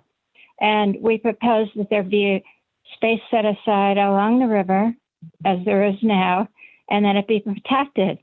And there was no one on the select board at the time who agreed with it. They universally disliked the idea, said some rather unkind things. I wondered why on earth it would require a Coastal Mountains Land Trust or another trust to protect it. Wasn't that an insult to the town? On and on and on. And refused to place the items on the ballot. So at that point, we had 2 petitions signed and we had a referendum. And each of the referendums to protect the Riverwalk and then to put it under easement with a trust organization were overwhelmingly voted for by the voters of Camden. And the town at that point became obligated to find a trust organization and protect it. Otherwise, we wouldn't have the Riverwalk at this point, if the select board alone had made the decision. So now everyone thinks the Riverwalk is a great idea. Times change. Some of the people proposing other ideas now may be visionaries in the same way. And eventually people would look back and say, we're glad that happened. Or they might look back and say, that was too bad. One other point I'd like to make is that if what we're talking about in town is making more affordable housing, affordable rental housing available, then the low-lying fruit is to get the short-term rentals and address those. Because there's a whole lot of people in this community that make a lot of extra money on short-term rentals and are therefore doing that instead of supporting the long-term rentals we used to have. And if you address the issue of Airbnb immediately, that could, open up a lot of housing that used to exist. So the idea of the town subsidizing, building housing, taxpayers doing that for affordable housing when other people in town are making money from renting units which used to be available makes no sense to me. And it's also a much easier sort of issue to address with voters. Nancy, well, you would please summarize, but we don't just allow 3 minutes, but first we have other people that want to speak. I appreciate your comments. Excuse me, Beth. Those are my points that I wanted to make, and I appreciate the time. Well, Thank you. Appreciate hearing from you. Take care of yourself. Yes, likewise. Okay, Allison, who do we have next? Oh, Steve Gold is coming in next. Okay. And I'll get the next people lined up. Thank you. Thank you. So that it can go a little faster. Steve, go ahead. First of all, historically, Steve, Yes. your name and Stephen Gold, Grove Street, Camden, Maine. Sorry to be a stickler. It's okay. You certainly know that I'm in favor of the park playground proposal with the farmers market and somehow getting a little housing in there with Habitat for Humanity, et cetera. But I can also see the handwriting on the wall of how this meeting is going. So instead of long arguments that I previously prepared that I sent to you, I think we all know that Northland is a disaster for the town. I would like to add, though, that I am appalled that with all the staff and the skill, theoretically, of our town employees, that in the course of this whole process, no one has examined the cost to the town of any particular project, especially the Northland project. And now, all of a sudden, well, if we want to change a proposal such as greensport, they want to change the deal. well, ultimately, what is the cost that we're going to face in this theoretical purchase and sale agreement? The other thing is, are we going to change our whole way of doing business in the community that if we get put before us a purchase and sale agreement, are we ipso facto approving a zoning change at the same time without input from the planning board, without a separate public hearing? No. Okay, and the other thing is, as Mark said, he doesn't like to kick the can down the road, et cetera. But, this thing that's being talked about at Sagamore Farm, the two of them, those are really exciting proposals. Mhm. I mean, those are talking about using at least one of them, a main housing program, which would be first-time buyers, at modest prices, which those would really be people that would be part of the community. I don't think that if we had built 48 apartments on the tannery, way out of scale for both the site and the town, that there are 64 jobs that people are going to walk to in town. Everybody in town has one or two cars. You have to around here. So, I mean, I'm with Mark. I think we could table this and look at Sagamore Farms, and it doesn't have to be years down the road. Thank you, Steve. Good to see you, bud. Take care of yourself. What do we have next? Mr. Ellison? Can I just make a point about that? I think that that's a sort of ridiculous thing to say about staff, given Mr. Gold is, speaking in favor of the Tannery Park proposal. And if you had even a little bit more information about costs on that, that might have been a viable proposal that you could have considered. Okay, thank you. Ben Ellison.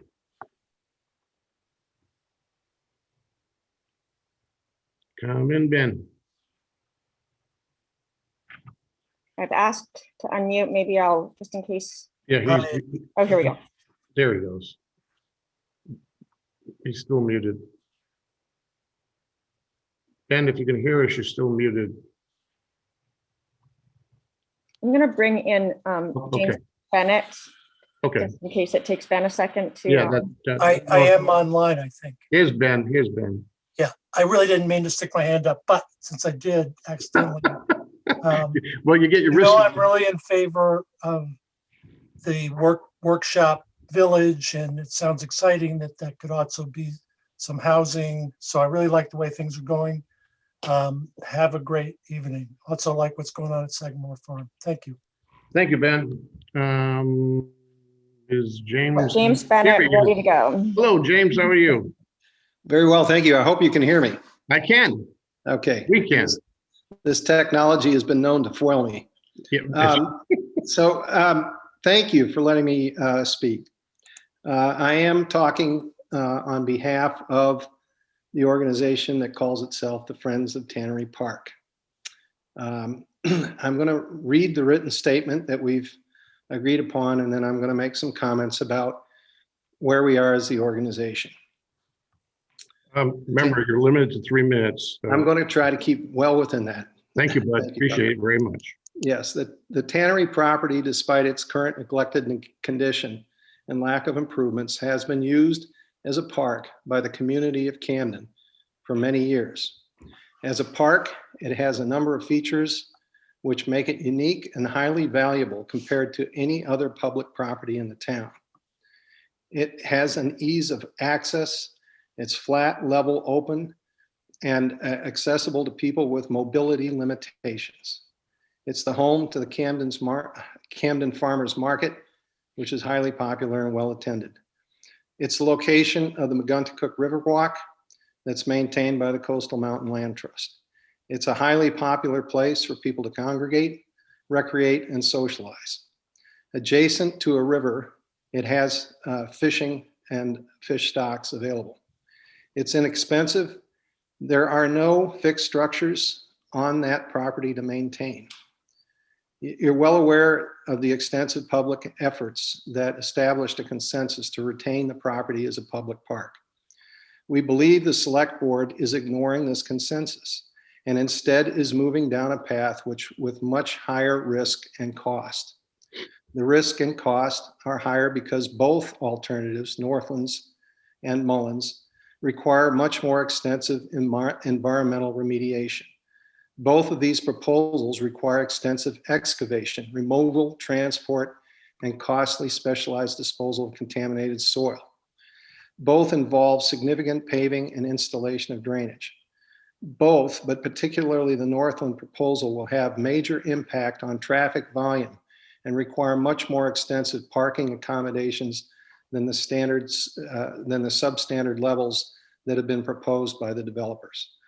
The Northland proposal requires additional time and expense on the town's part for making changes in zoning or TIF financing and management and oversight. I should extend that also now to the Cranesport.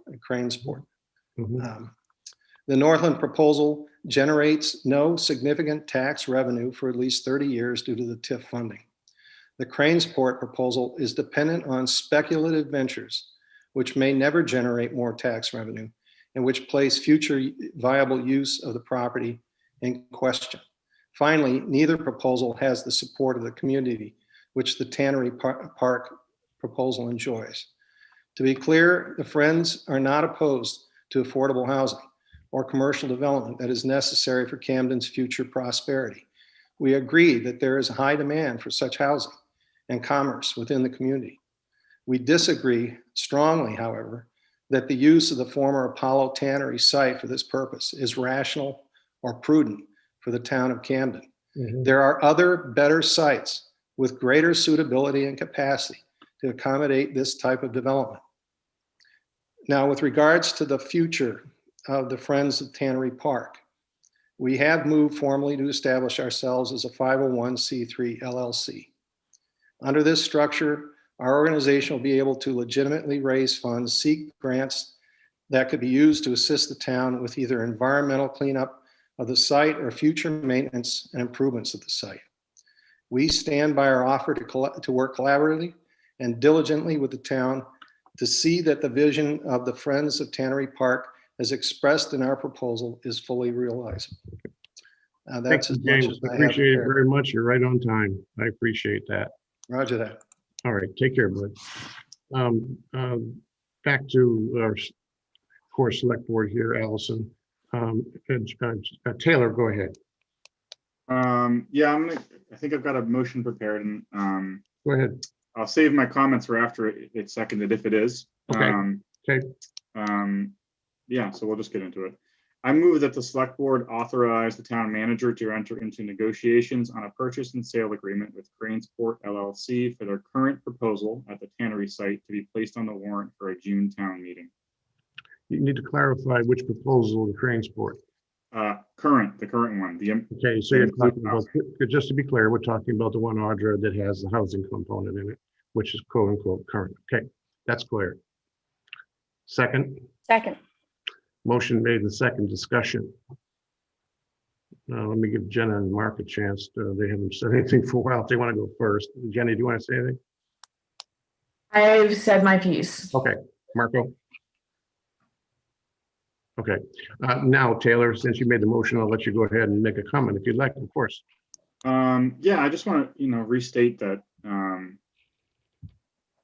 I know everyone does, and I hear everyone that has a point of view, and this is one of those hot button items where everyone has a different. There are so many different people that have different points of views and different wants and needs, and just because I'm not supporting tonight any of the other particular proposals that were up doesn't mean I don't think they're valid. To me, this makes the most sense for the reasons I stated earlier. I think that Cranesport has a lot of exciting pieces to it that include public access. We preserve the Riverwalk, in fact, probably enhance it in many ways. Permanent place for the farmers market, but in a year-round sort of sense that I think is really exciting. And the other pieces of Cranesport in terms of the maker spaces and the atmosphere that I think it's going to promote I just see potential and opportunity down the road with it being a space that Camden just doesn't have right now. That to me is unique. With the developer willing to consider a measured approach to including mid-level housing in there that I think is a reasonable fit makes so much sense to me. And I think that, yes, there will be a process for having to figure out how the TIF will work and zoning amendments. But I think realistically, I believe that the developer will probably, I assume the developer will probably show and that there's value here and that the voters will ultimately approve this. And I think that by approving it, that there will also be an equal amount of support for the zoning changes and TIF amendments required to make it viable. I certainly see it's a hurdle, but I think realistically that if voters approve this, and I believe they will, that it will end up moving forward. And I think that it's in that I have some faith that the developer will follow through in the best interest of the community, and that hopefully down the road we'll see that this was the right decision. Thank you, Taylor. Allison, do you want to say something, or are you just waving? Yeah, I just want to say briefly that I agree with everything that Taylor is saying, as I often do. And that this next period is, there are a few things that could be deal breakers for me, so to speak. My best, what I really want is to put something out to voters. And it might be that I get to the point where I could say I'm putting this out to voters, but maybe I would understand a no vote if there are some things that can't be changed. I haven't seen a site plan that includes this new housing. So I think that it should be clear that there are things we can still do within this next couple of weeks through the development agreement that will make it more or less likely to pass. Maybe even some select board members will come around and feel comfortable about it at the end. In this very moment, I wouldn't feel comfortable telling people, absolutely, vote yes on this. But I have a strong feeling that we can get there through this development agreement. And so I don't want people to think that we're just like throwing up our hands like, yeah, whatever, it's a done deal. I do want to welcome people to still communicate with us. Maybe even if you're somebody that's somewhat opposed to it right now, are there little things that could be in an agreement that would make you, that would push you over the edge? Okay, I would agree. I also see this as this is kind of the sense of this, especially the housing element of greensport, it's the crowbar to open up the door toward affordable housing is a more broad issue, not just Sagamore Farm, because I would also agree that's a number of years out because of the infrastructure that has to be put in place and rezoning and all the elements are attached to that. It's not a simple thing, but between this that we're talking about tonight and that, or in parallel, there are other things we need to keep the heat on this affordable housing thing and can keep it ratcheted up. But with that, yeah, I'm totally in support of it. But I'm going to go for a roll call vote unless there are any other comments, and start with Jenna. Nay. Mark. No. Taylor. Aye. Allison. Aye. And Bob, aye. Motion carries 3-2. Thank you very much. It's not been an easy one. There's still work to be done. More discussions to follow. We're not slamming the door on anything. So thank you very much. Let's move on with our agenda, because as we go into item 7, which is an update on established priorities, what the public's going to get is a little bit of feel for why the town and its staff are so busy with and this is a partial list, by the way, of some of the activities that are going on. And I certainly welcome these discussions, because sometimes we're so close to the forest, we don't see the trees ourselves. We know. But with that, I would like on each of these for us to discuss what the priority is and concept originally, where it is today and where it's going to end up or soon, or what are the next steps. So with that, I guess the first one is the development of the non-owner, which is a good segue from what Nancy talked about and many others, by the way, non-owner occupied short-term rental registration ordinance, which Audrey, why don't you lead just Yes. please? So in response to, so we had a discussion about, some of the mechanisms that we need to put in place to address housing affordability issues. And like Bob said, Nancy Cottle Johnson rightly pointed out that non-owner occupied short-term rentals are a contributing factor to this crisis. There's census data backing this up. If you look at the number of unoccupied dwellings in Camden and, what's done with those unoccupied dwellings, we really are at a point where this is impacting housing stock. And this ordinance as it's written now doesn't address that issue, but it does give us more information. So the purpose of it is that any short-term rental that is not owner occupied, so this does not pertain to homestays. So that's people who rent out rooms in their house on a short-term basis, or people who live in their house and may go on vacation for a couple weeks a year and rent their home. This specifically applies to dwellings their primary purpose is being a short-term rental. So what it would require is the owners to register those dwelling units with the town as short-term rentals. And this is going to give us a lot more information on how many there are out there, where they are, and it'll just allow us to kind of figure out what are our next steps in terms of short-term rentals and, identifying sort of the scope of this and what you might want to do to address it in future years. It's really an important first step is understanding the scope and breadth of what's going on with them. And we won't really have an opportunity to do that until we have a registration system in place and we get information back on how many there are and where they are. Great. Now, in terms of schedule here, just to be clear, I'm getting fuzzy in my head because I'm spinning, but we're going to have to obviously know there's in the packet is the first draft of this ordinance. What's the schedule? A public hearing and approval of warrant, please.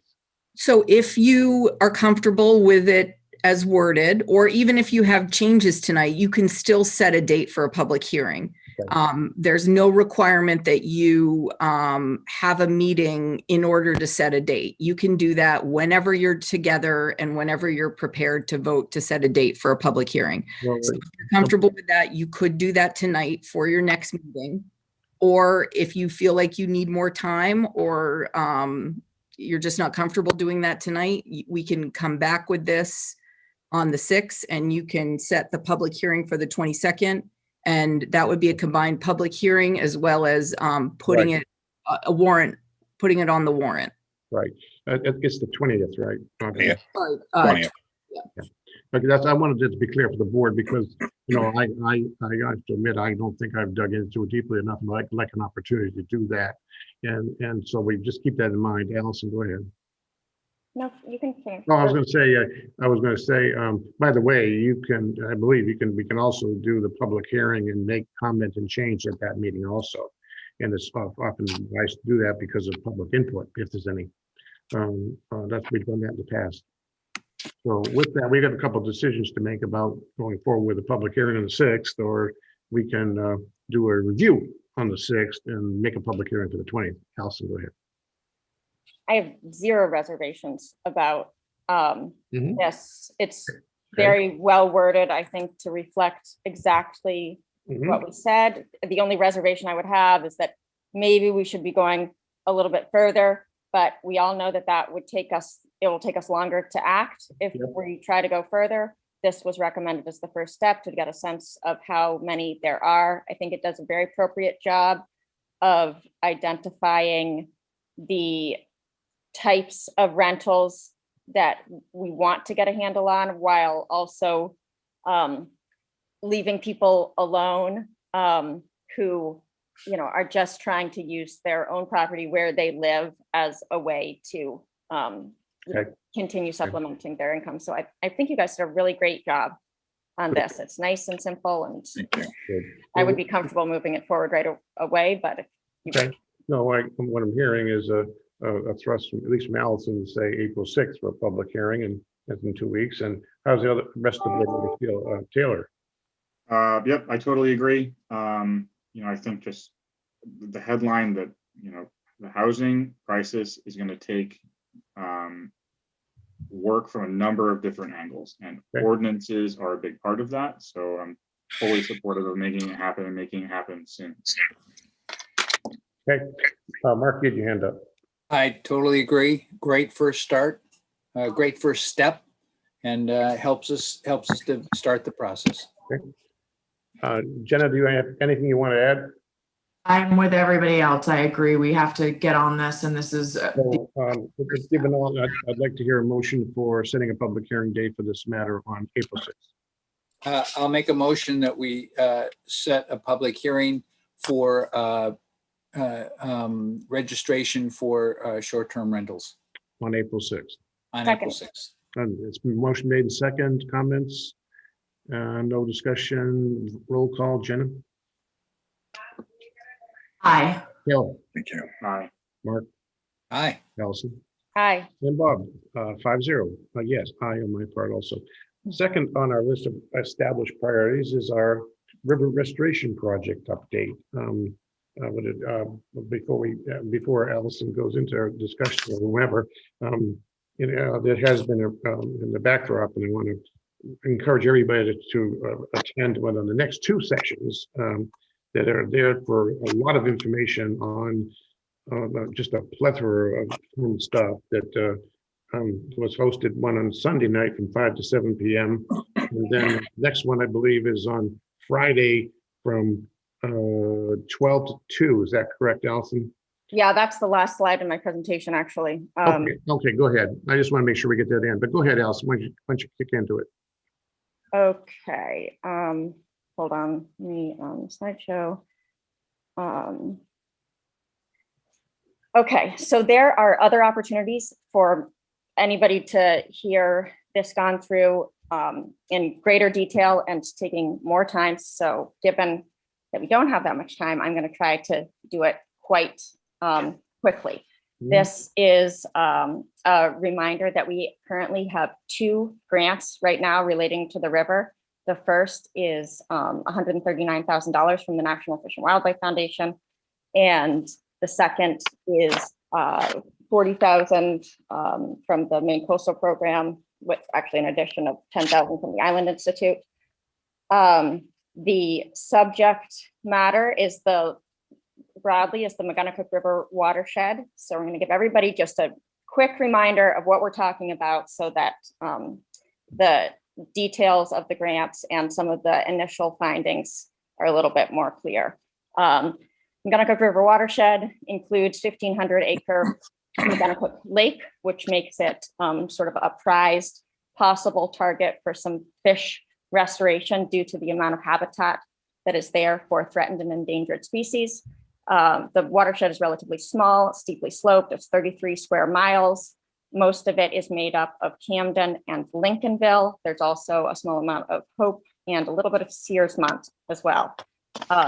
So if you think about that a little bit, that every drop of water that falls within this black line here ultimately passes through one of these tributaries, then into McGonagall Lake, and down through downtown Camden, underneath the Smiling Cow, into Camden Harbor. So as development increases over the past 200 years, the amount of water that has to go through, it starts to move faster, it doesn't get soaked up as much, so we're already dealing with that.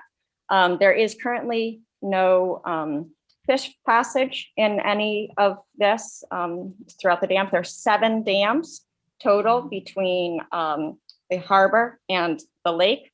4 of them are owned by the town of Camden. The other 3 are privately owned. And moving on here, this all started, or a lot of the conversation that we're having currently started, as some of you will remember, with some urgent needs to deal with the Montgomery Dam and the fact that the funding that had been set aside for that wasn't quite enough. That caused us to start to ask a lot of questions. What does the dam do? We got some input from residents. Hey, you should really look at this a little more carefully. What is the cost of the status quo? How much is this going to cost us in the long term? We did a feasibility study and we found some basic things that the the removal of the dam would significantly reduce the risk of flooding to buildings in the immediate vicinity, which was something only on some of our radars, sort of a little bit. Initially, we were kind of talking about fish passage, but we learned that there's a lot more going on with flooding in the flood zone. We found that removing of the dam would reduce the long-term operation costs and maintenance costs to the town, provide the greatest opportunities for ecological restoration, also create the largest amount of change in one of our most beloved areas with multiple stakeholders, multiple abutters, one of the most sort of complicated of the sites. Public input indicated a strong desire to study the rest of the watershed in order to develop a comprehensive plan before taking action at any specific site. So a lot of people just wanted to know more about the watershed in general. Would fish passage eventually be possible all the way throughout the watershed? Do we need to be concerned about toxic sediment? A lot of things like that. So in response to that, we started applying for funding because in addition, everything that we have learned from our dam control agent about long-term capital costs, we are facing hundreds of thousands, millions of dollars in the next 5 to 10 years in costs just to maintain the status quo with our dams. Some of them need to stay forever and we really can't escape those costs. But if we can do some things to bring in grant funding by having a better plan, we wanted to be able to present that to people. So the town of Camden received $139,000 from the National Coastal Resilience Fund, which is a partnership between the National Fish and Wildlife Foundation and NOAA. So the idea is to use that to develop a comprehensive understanding of the watershed and a plan to address fish passage connectivity barriers, flooding hazards, vulnerable infrastructure, degraded stream and wetland systems throughout the watershed. But as lovely as it would be to be able to say, well, we're just going to study the entire watershed and understand everything before we move forward at all, which is what we like to do sometimes, just keep studying. What we found also at the time, as we started to look more carefully, we started to get all kinds of input from places like the Watershed School and residents telling us you need to pay attention to climate change. We're realizing that the idea that we could wait to deal with some of these things, especially right at the Montgomery Dam, is probably not realistic. So the seawall is an integral part of the Montgomery Dam in a lot of ways because part of it connects to the seawall. Now, the Harbor Park is actually controlled by the Library Board of Trustees. Most of the time we work in partnership, but we've got a lot of groups that need to be involved in the planning for this. And so we said, okay, because sea level rise may not wait, we also think that we need to do some planning and hope and get some grant funding. This just shows how much the sea is expected to rise. And the fact that it's already happening something like 4 to 8 times a month down here. So the idea that we could just wait forever to plan for this wasn't totally realistic. We applied for funding from the, this just shows a little bit more. It happens very often. We applied for funding from the Maine Coastal Program and the Island Institute to plan for engineering and design of a solution for the Montgomery Dam that would take what we learned from the feasibility study and address the resiliency goals, the goals of reducing risk to flooding, reducing costs to the town, and also reestablishing fish passage. We wanted to be able to take that and then also combine it with this need to possibly reimagine the seawall, because we know that the way the seawall is right now, it would be very expensive to rebuild it. And it's also not the recommended solution for projects like this. Organizations that are funded, like federal organizations and environmental organizations, are really trying to encourage towns to go to more nature-based solutions. And that kind of gets to this idea of resilience, which is to design our infrastructure in a way that takes advantage of natural systems and makes us less likely to need really expensive concrete type of things in the future. So we got that money to be able to kind of be designing all of this on sort of two parallel tracks. To make it clear, none of these things can happen without no decision has been made. Nothing can happen at the Montgomery Dam site without the support of the select board, the support of the library board of trustees, and then ultimately the support of voters. So what we're doing right now is getting grant funding to design a solution that would be highly likely to receive external funding. The only way we can do that is by making it follow sort of the best practices that are put forward by these funding organizations. In the end, if we want to go a different route and just kind of redesign the status quo, we can, taxpayers can always fund that. But what we're trying to do right now is get something out there that that maybe everybody would like enough to support and that hopefully taxpayers wouldn't have to pay for. But the decision will ultimately be with voters. So what is coastal resilience? This is where a huge amount of the funding is available. NOAA defines it as the ability of a community to bounce back after hazardous events such as hurricanes, coastal floods, coastal storms, and flooding, rather than simply reacting to impacts. So the last time when we had major flooding, like in 2005 and 6, the seawall actually fell down. And then we got FEMA funding to rebuild it exactly the way it was. They're really trying to move away from that because they know that with climate change, things are going to get worse. Let's see. So National Coastal Resilience Fund aims to do two things. We can get millions of dollars in funding if our solutions will both reduce our risk to flooding while also improving water and water quality and recreational opportunities for the community, and also benefit fish and wildlife habitat. So those are all goals that the town of Camden has in general, could be a perfect fit. And we're using this money from the National Coastal Resilience Fund to kind of study the whole thing. The idea is that it's generally a multi-year type of thing. So when they choose to fund assessments, which is the broad watershed level assessment that we have, their hope is that designs and a plan comes out of that they can then fund design and construction projects later. So this just shows a little bit about the types of things that NOAA is pushing, that shorelines should be, where possible, they should be more natural, because as the sea continues to rise, what's going to happen is that this intertidal zone where it's low tide and high tide and you have all this diverse habitat, that slowly starts to disappear. And you lose a lot when you just do nothing but create walls like this. Not only is it likely to fall down with severe storms and have to be recreated with carbon intensive building materials usually, but it's also just you eliminate a lot of habitat.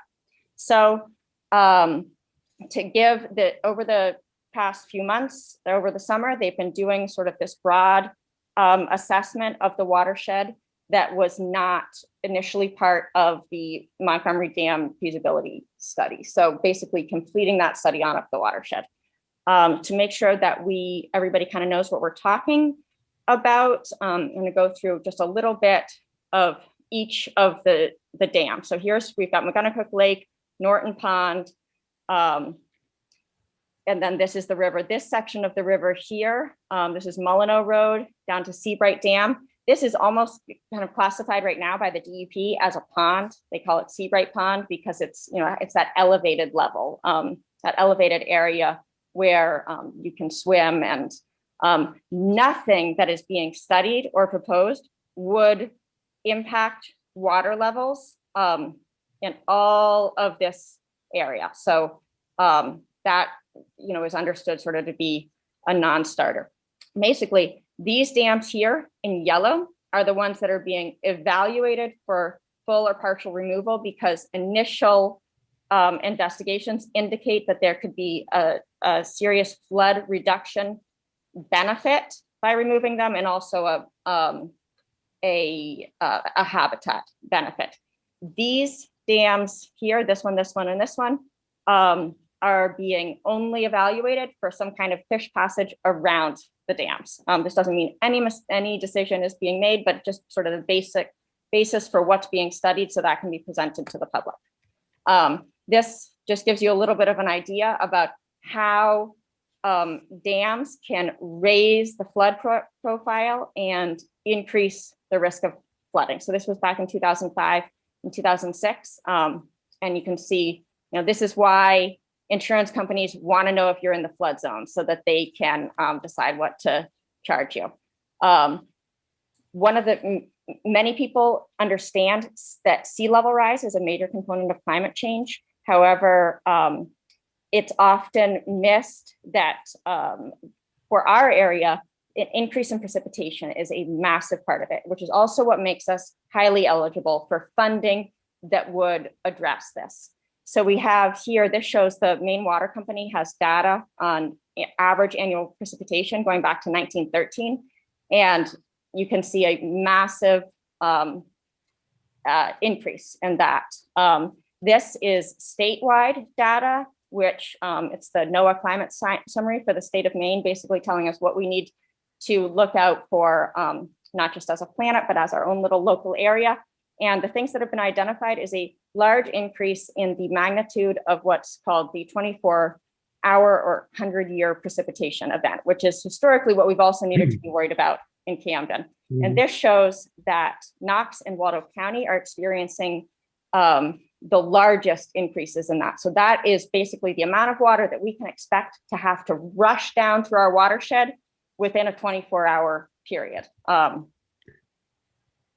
We also know that even when we don't have these 100-year storms, we're facing this issue on a regular basis. This area shows the some lake properties at a time when this was just back in 2020, and the lake level is starting to get so high that it's endangering lakefront property, not to mention the septic systems that many of them have, which can get damaged by this.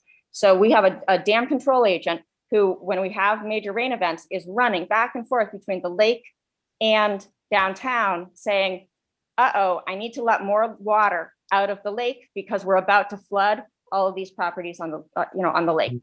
But then you come down here and it's also, the more water that comes out of there, the more likely you are to flood some of these downtown businesses. So April 13th, 2020, perfect example of it, not even a 100-year storm event, not even a 10-year event, just the new normal for Camden. This shows the Boggs Bridge boat launch area, obviously getting dangerously close. This is what it looked like then on Rossin Ave, and then this shows the Knowlton Street Dam. So it's about a lot more than just sea level rise for us. Just some close-ups of that. The habitat restoration piece, I think, is basically evident to most people. We are amazingly lucky because we have a harbor and we have a river, and that there are many species of animals that need to spawn in freshwater. The only way for them to reproduce is to get to fresh water. So whether that be the river or the lake. So there are many different species of fish that have all been documented in Camden Harbor trying to get there. This was a seal last year chasing alewives and blueback herring.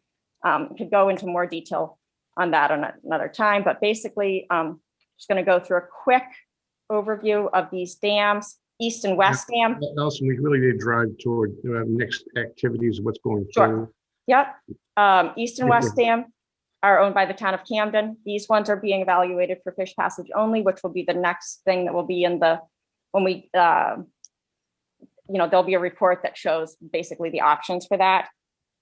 Seabright Dam, another one, fish passage only. This one's also owned by the town of Camden. Then we have Dam Ruins, Powder Mill, privately owned dam that may or may not be a total fish passage barrier. We're going to get detailed information on what the options are there. There is still time to give input on any of this too, but this is an area where it's behind the middle school and wastewater treatment plant, which we know has been a major obstacle for continuing the Riverwalk. a big part of this study is to try to see if removing one of the dams would create new opportunities for the Riverwalk to go through here, and also whether sediment removal could create more of a natural wetland, which would help us soak things up.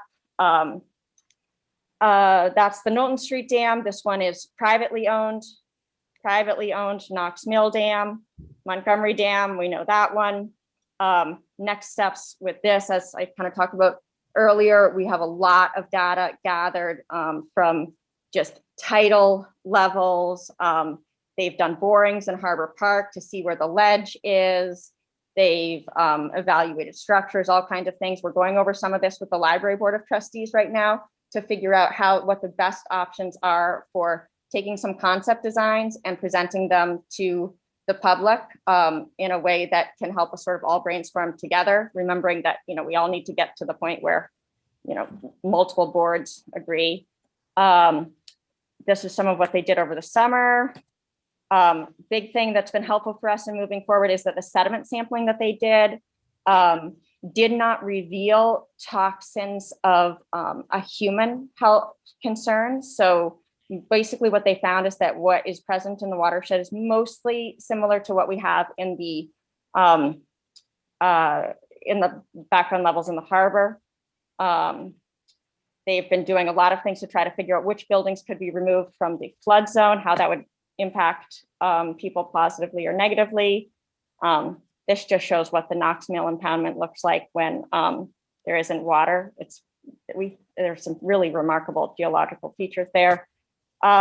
Next steps, community conversation. So we had one on Sunday, was our first one. We have some student from College of the Atlantic and a Watershed School junior, two different people involved in helping with the community conversations. They're documenting all the comments we get. So we had one of those. The next one is Friday, March 26th, 12 to 2. You can, there's links available for that. There's a Facebook event. I think it's on the town website. If it's not, it will be right away. It's in Penn Pilot, Village Soup. So that's just very much open to anybody that has kind of any questions. We're going to go through a basic presentation, show some videos, and then open it up to any kind of comments. And then there's going to be another one on Wednesday, March 31st. The first one that already happened is archived. It was live streamed on the town YouTube channel. I also want to point out to everybody that you can go, if you want to sign up for updates on really anything related to this, you can go to the Midcoast Conservancy website. They're going to be archiving the different material that's available, but you can also, they sent out their first newsletter last week, and you can sign up and get emails about that, and feel free to reach out to me or Bob or anyone with further questions. Done. Perfect, thank you. And then while she's disconnecting there, I think, I did attend the one on Sunday, and as you can plainly tell, this is the interconnectivity of the issues is very, very, very high. It reminds me of analyzing energy in buildings. It's just not one element. They all connect with each other. But if you really need to understand that, to understand why this is taking the time it takes, why it's taking the amount of energy and man hours it's taken to come to even where we are today. And I think that's well defined and in detail in one of these next two seminars, or looking at the YouTube. I highly encourage it. It's actually fun. Onward to, thank you, Allison. Onward to Sagamore Farm request for expression of interest. We are aware of the packages that have been submitted in our packet tonight.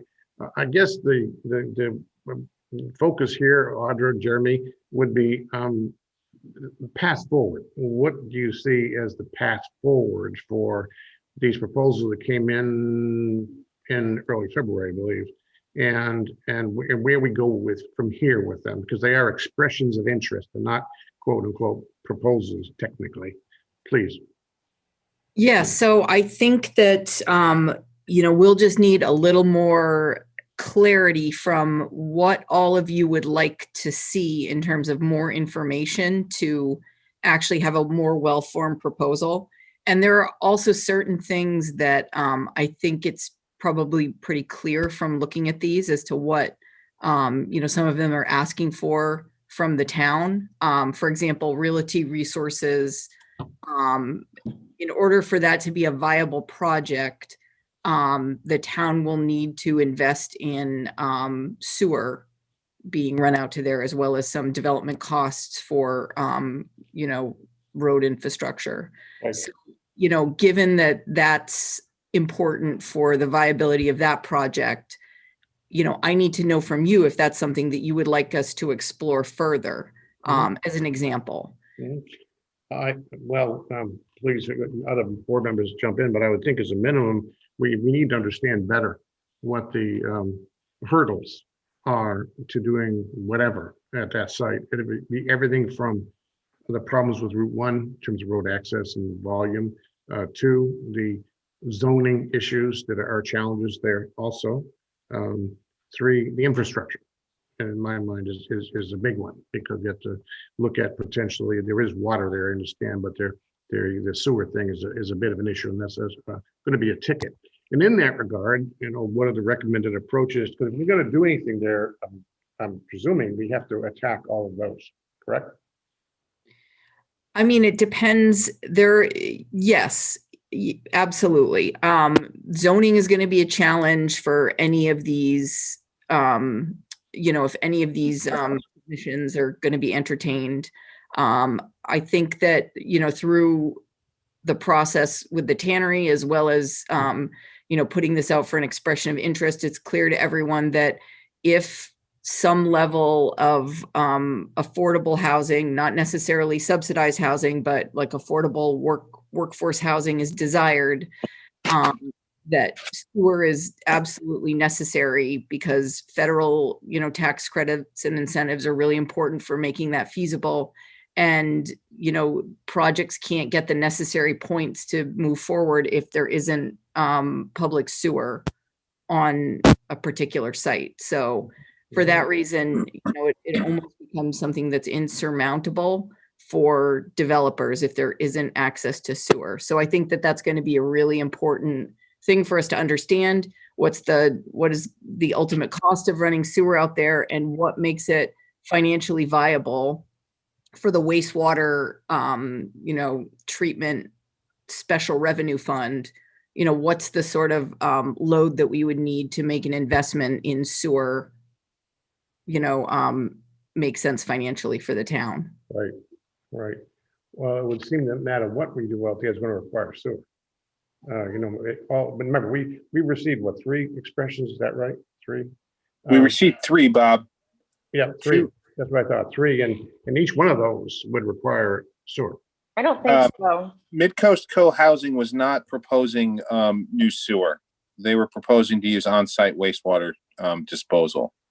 Okay, which is another issue. Septic. But I understand that. Okay. Yep. Okay. What Okay. about the conference thing? And maybe we should just mention that the other one, and I think that's probably a good point that we should know from you, whether you want us to focus on housing here. I mean, we've talked a lot about housing.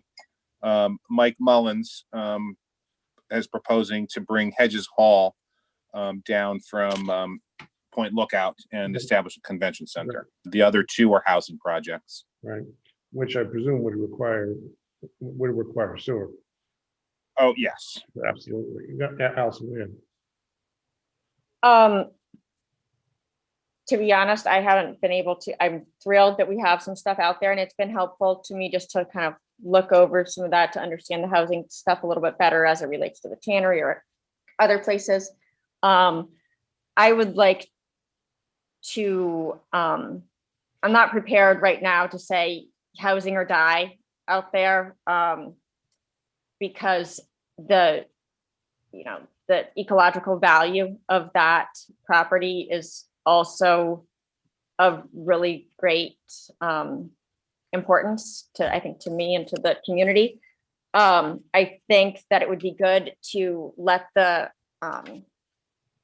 now that this is out there, let the community take a look at the proposals. We can all take a look just a little bit more. Maybe there are opportunities for synergy between proposals or between proposals and community groups. It's the most important thing to me is that it's sort of all out there publicly. People can look at it and brainstorm, and then we can revisit it soon. But I don't want to close the door necessarily on anything right now. Yeah, I don't think we would either, but other Well, board, I think the question was, do they need to focus exclusively on housing? Is housing such a priority that we need to say, that they're supposed to now take that same tannery message and apply it to Sagamore and say, if we don't have right. housing, then it's Right. a no-go. Well, I And think, my answer would be no to that. okay. Well, other comments, board? But it would be nice to have how, I thought it was encouraging to see someone. I love the mid-coast co-housing concept. Well, we've lost, but we don't have Taylor any longer, but are there any other comments, board, Mark? I think what Allison said is the plans are out there now, so the public has a chance to look at them. I think we should, leave it at that for now, and see what feedback we get. Okay, we can revisit this after we get past our budgeting and election support, which is April. I would like to make sure this is on our agenda for May. We're taking it forward, making some ideas and where we want to put some flesh on the bone. All right. Can we also say that I don't think there's any reason why we can't continue to accept proposals. I didn't really like the way that the RFP went out, because I'm not sure that when we say things like the town is accepting proposals for Sagamore Farm, I don't think that speaks to many people. And anyway, the larger point I'm trying to make is let's not shut the door on anything. If people are watching this and they're like, I want to submit an idea, there's no reason why that can't happen. Absolutely. And I would like to have the same thing be for the Sagamore that we've had for the tannery, which was this very public, if we get a proposal, just have a little section on the website. It's just up there for people to look at. So we're all working with the same information. And thank you for all the work that's gone into this. I do think we're making some great steps. I agree. We'll be hitting it, taking it at bat probably in May. To the next, let's see, I want to bring Dave Bolstrich on, please, Allison. And Dave's and also Audra, these next, what do we get, 7?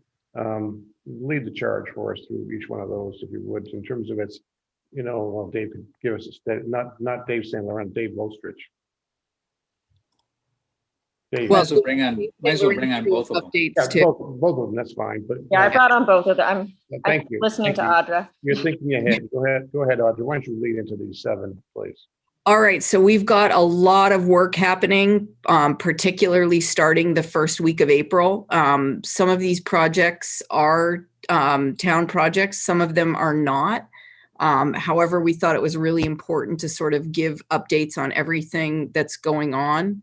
I will kind of I'm going to leave it to Dave Bolstrich to talk a little bit about the wastewater treatment plant upgrades and where we're at to now, as well as the C Street force main. But I did want to mention, and we will have more information available on this, the first week of April is going to be pretty intense in terms of construction running from sort of the Atlantic Avenue area on Main Street up to where the Montessori School is on Elm Street. That stretch of Route 1 is going to have a lot of construction going on. So we need to do work for 3 to 5 days to install the new force main that's going to go from the C Street pump station to the Bayview pump station. We've had to move it so it no longer will be able to run under the harbor.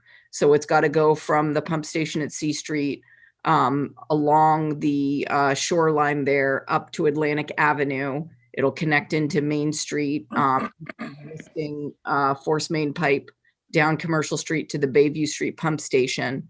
So the first week of April, our contractor, who is Crooker, will be there doing work for 3 to 5 days on Main Street from the corner of the building that is Camden Deli up to Atlantic Avenue before construction moves on to Atlantic Avenue.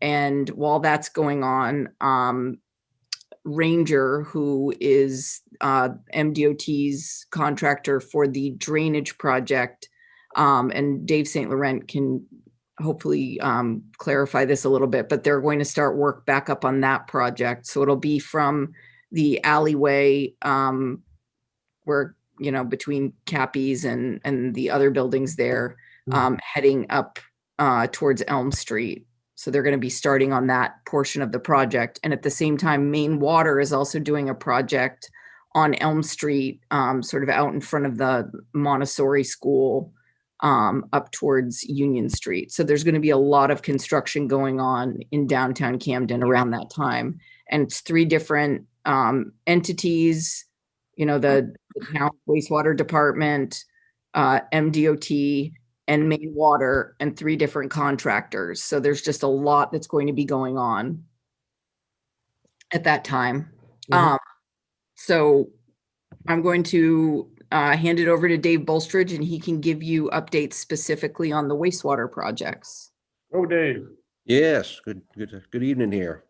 Let's start with the plant. We're into the upgrades for a couple of weeks here now. We had anticipated taking down the old sludge tank first, but right now we're actually taking an opportunity because of the weather to work on the headworks and part of the project, which it's ideal to have low flows at that point. So this is working out great. So they'll be pouring some concrete pretty soon on the headworks. We're going to have the new headworks building, and also they'll be pouring concrete for the new generator pad in that area. Also, we've the first thing we did, of course, was to put up erosion control, and then once we get everything straightened out with the headworks, and we'll go to start demoing the old sludge tank. So that's where we are right now on that. Moving to the C Street force main. As Audra mentioned, April 1st is when Crooker will mobilize and start setting up. And right now, they want to go ahead and actually limit traffic on Atlantic Avenue and block that off at Main Street.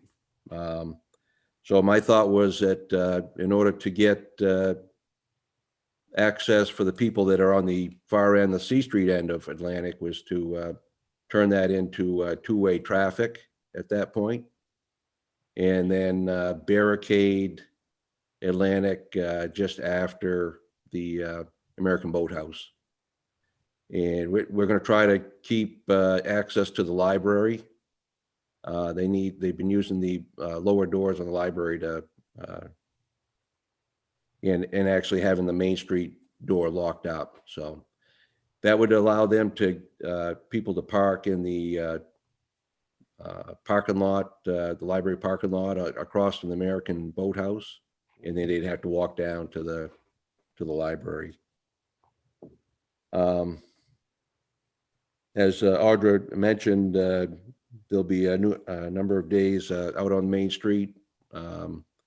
Fortunately, we had lined a section of pipe from the south side of the river all the way down to Commercial, and that pipe is essentially a new pipe with that liner in it. So it could have been a lot more construction on Main Street if it wasn't for that. So that worked out well. Mm-hmm. Now there's a little bit of a wrinkle on the start date.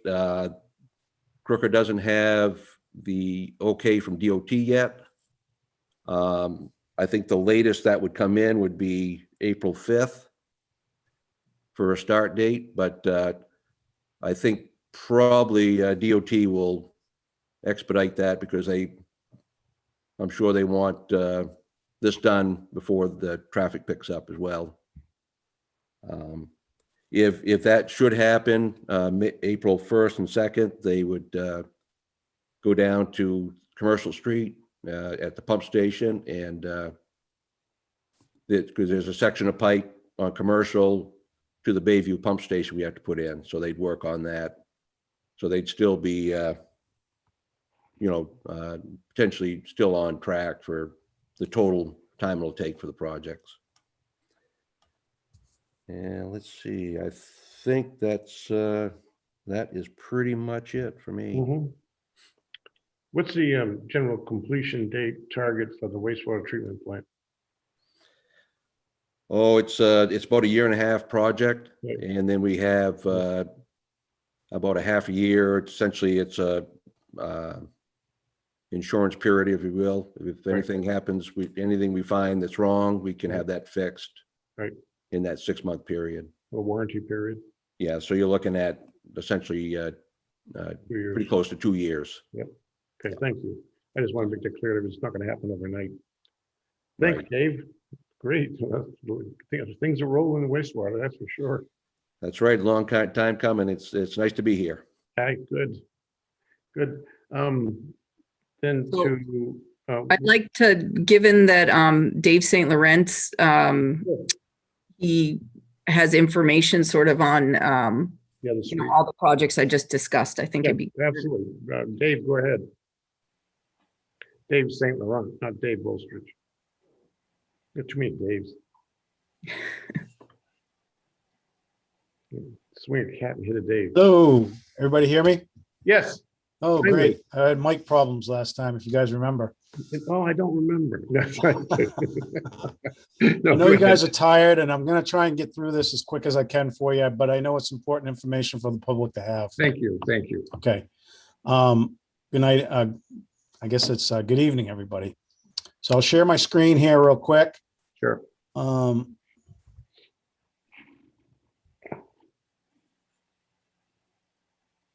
If you need help, I can come over. Let's see here. Select a screen. You want to share. That's it. Oh, it's not giving me my. Hold on here just for a sec. Sure. So I'm gonna pull up.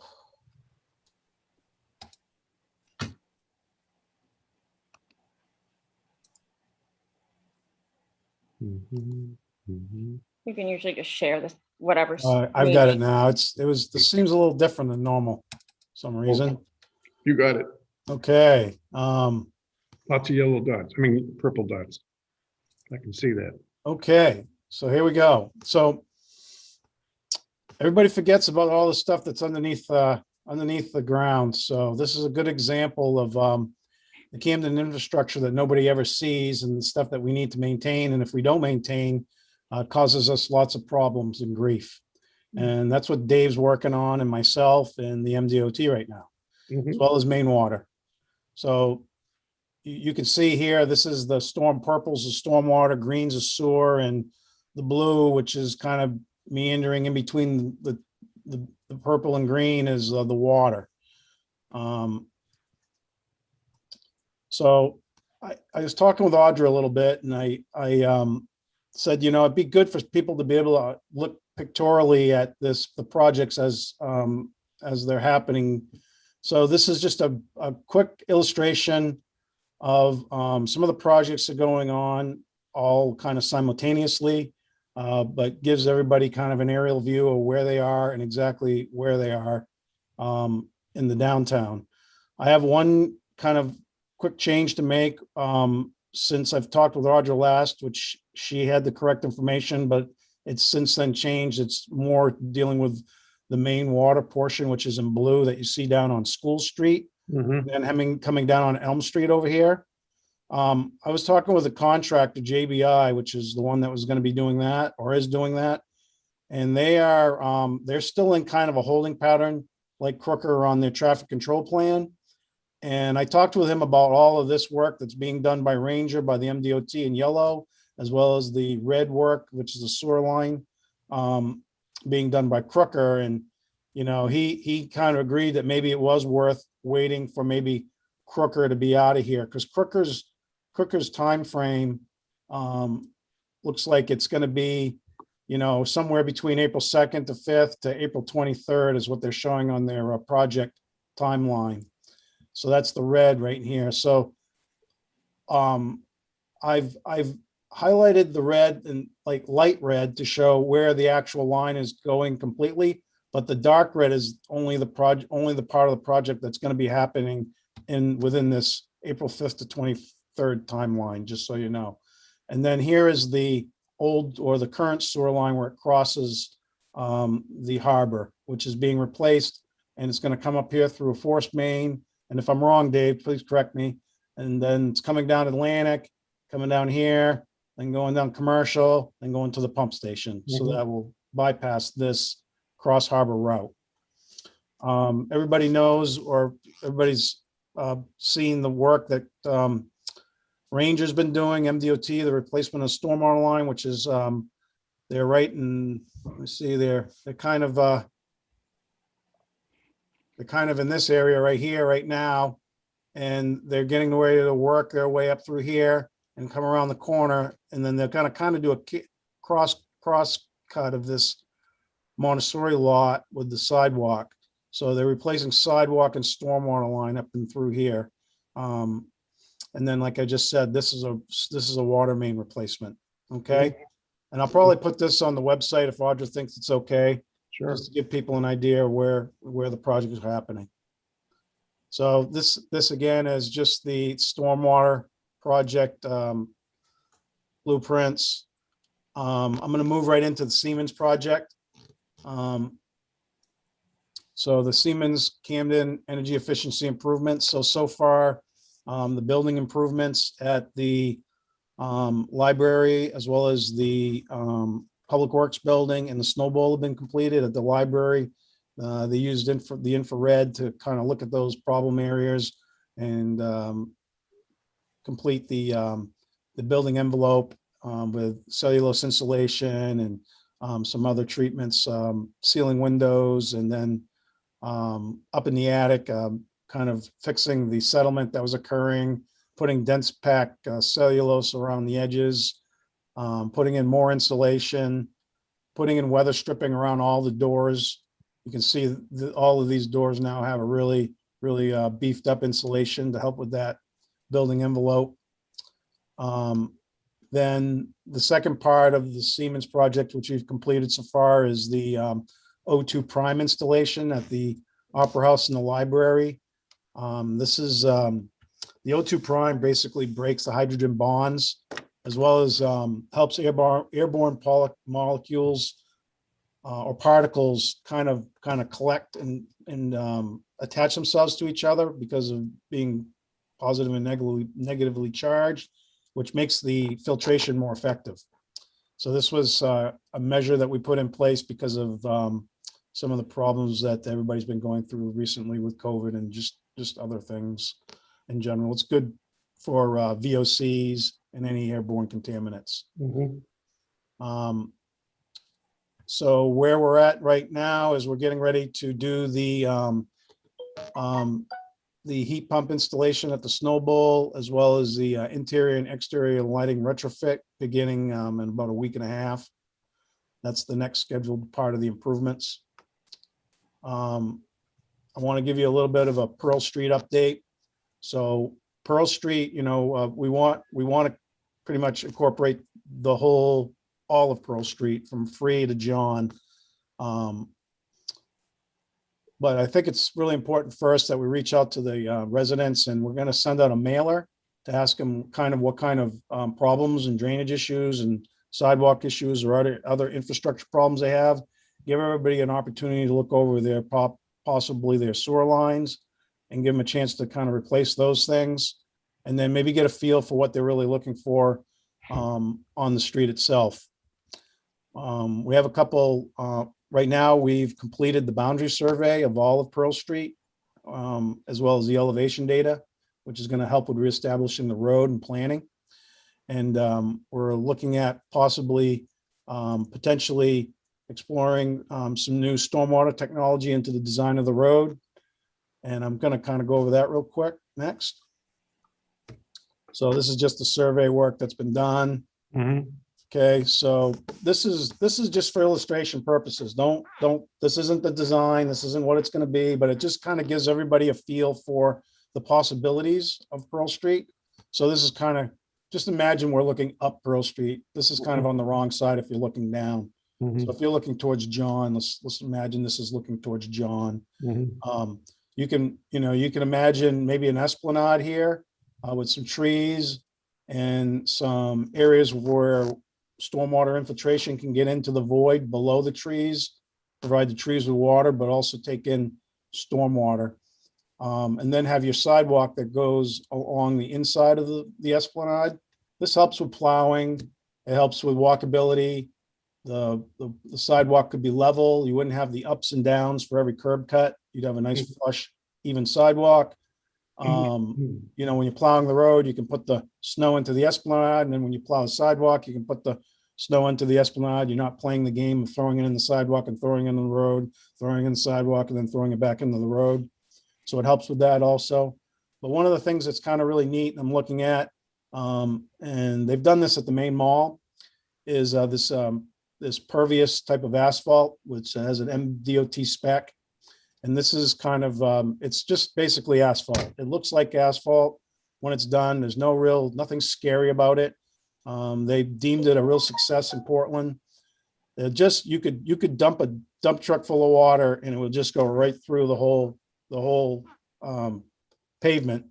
And then it goes through different layers of crushed stone that are different sizes. Then you get to your subgrade soil. And sometimes they'll put a barrier cloth and then you put your stormwater piping under that. So what you end up with is less catch basins, but you still have your infiltration, your stormwater piping that's under your road. And it allows for, storms. It takes a lot of the storm surge that we're seeing out, and it helps filter out particulates. And then what you end up with ultimately at the discharge point of the outfall is a cleaner stormwater discharge with ultimately more ability to handle stormwater over a larger area as opposed to having to use the curb and gutter method. So I have a quick little video I just want you to see, and I'm hoping that this works,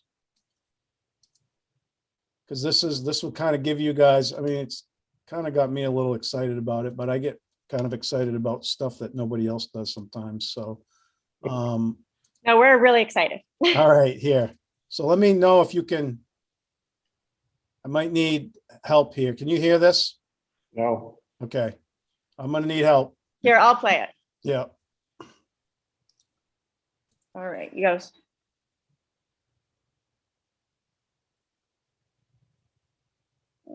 Share sound. So I gotta stop my share, right? Or you got it? Yeah. There you go. There you go. Back to the beginning here, and we're gonna. So this is some of the technology, but it's the concept more I want you to see. I would probably be using the MDOT spec, but this is a modular way of doing it. You ready? Ready.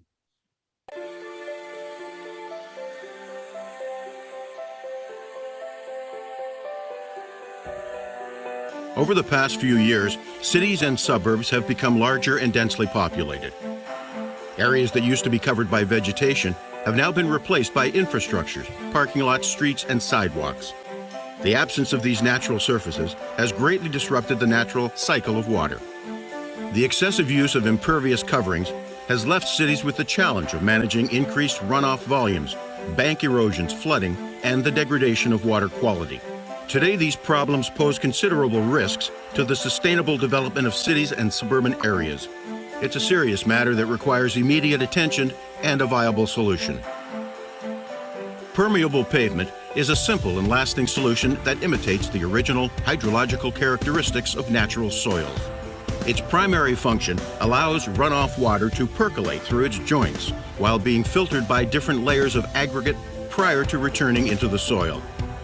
This helps reduce the volume of rainwater runoff, thus reducing the strain on stormwater management systems. The reduced demand on stormwater systems helps avoid overloads, debris buildup, and potential flooding. Permeable pavement improves water quality and helps groundwater recharge. It also reduces the heat island effect and can be used where vegetation is not suitable. Permeable pavement can also be an integral part of the water management system. Its use can help decrease underwater infrastructures and retention basins, resulting in an overall reduction of costs. That's pretty much it for the part that I was wanted to show, but it gives you a kind of a good feel for what's possible. This isn't like new technology. This is something they're doing. The MDOT has an asphalt spec on it. One of the things I'm also trying to do is incorporate it into the harbor walkway in the area going down from Can we get Main Street the down to the harbor park. 1 second, Dave? Yeah, can we get the Zoom screen back?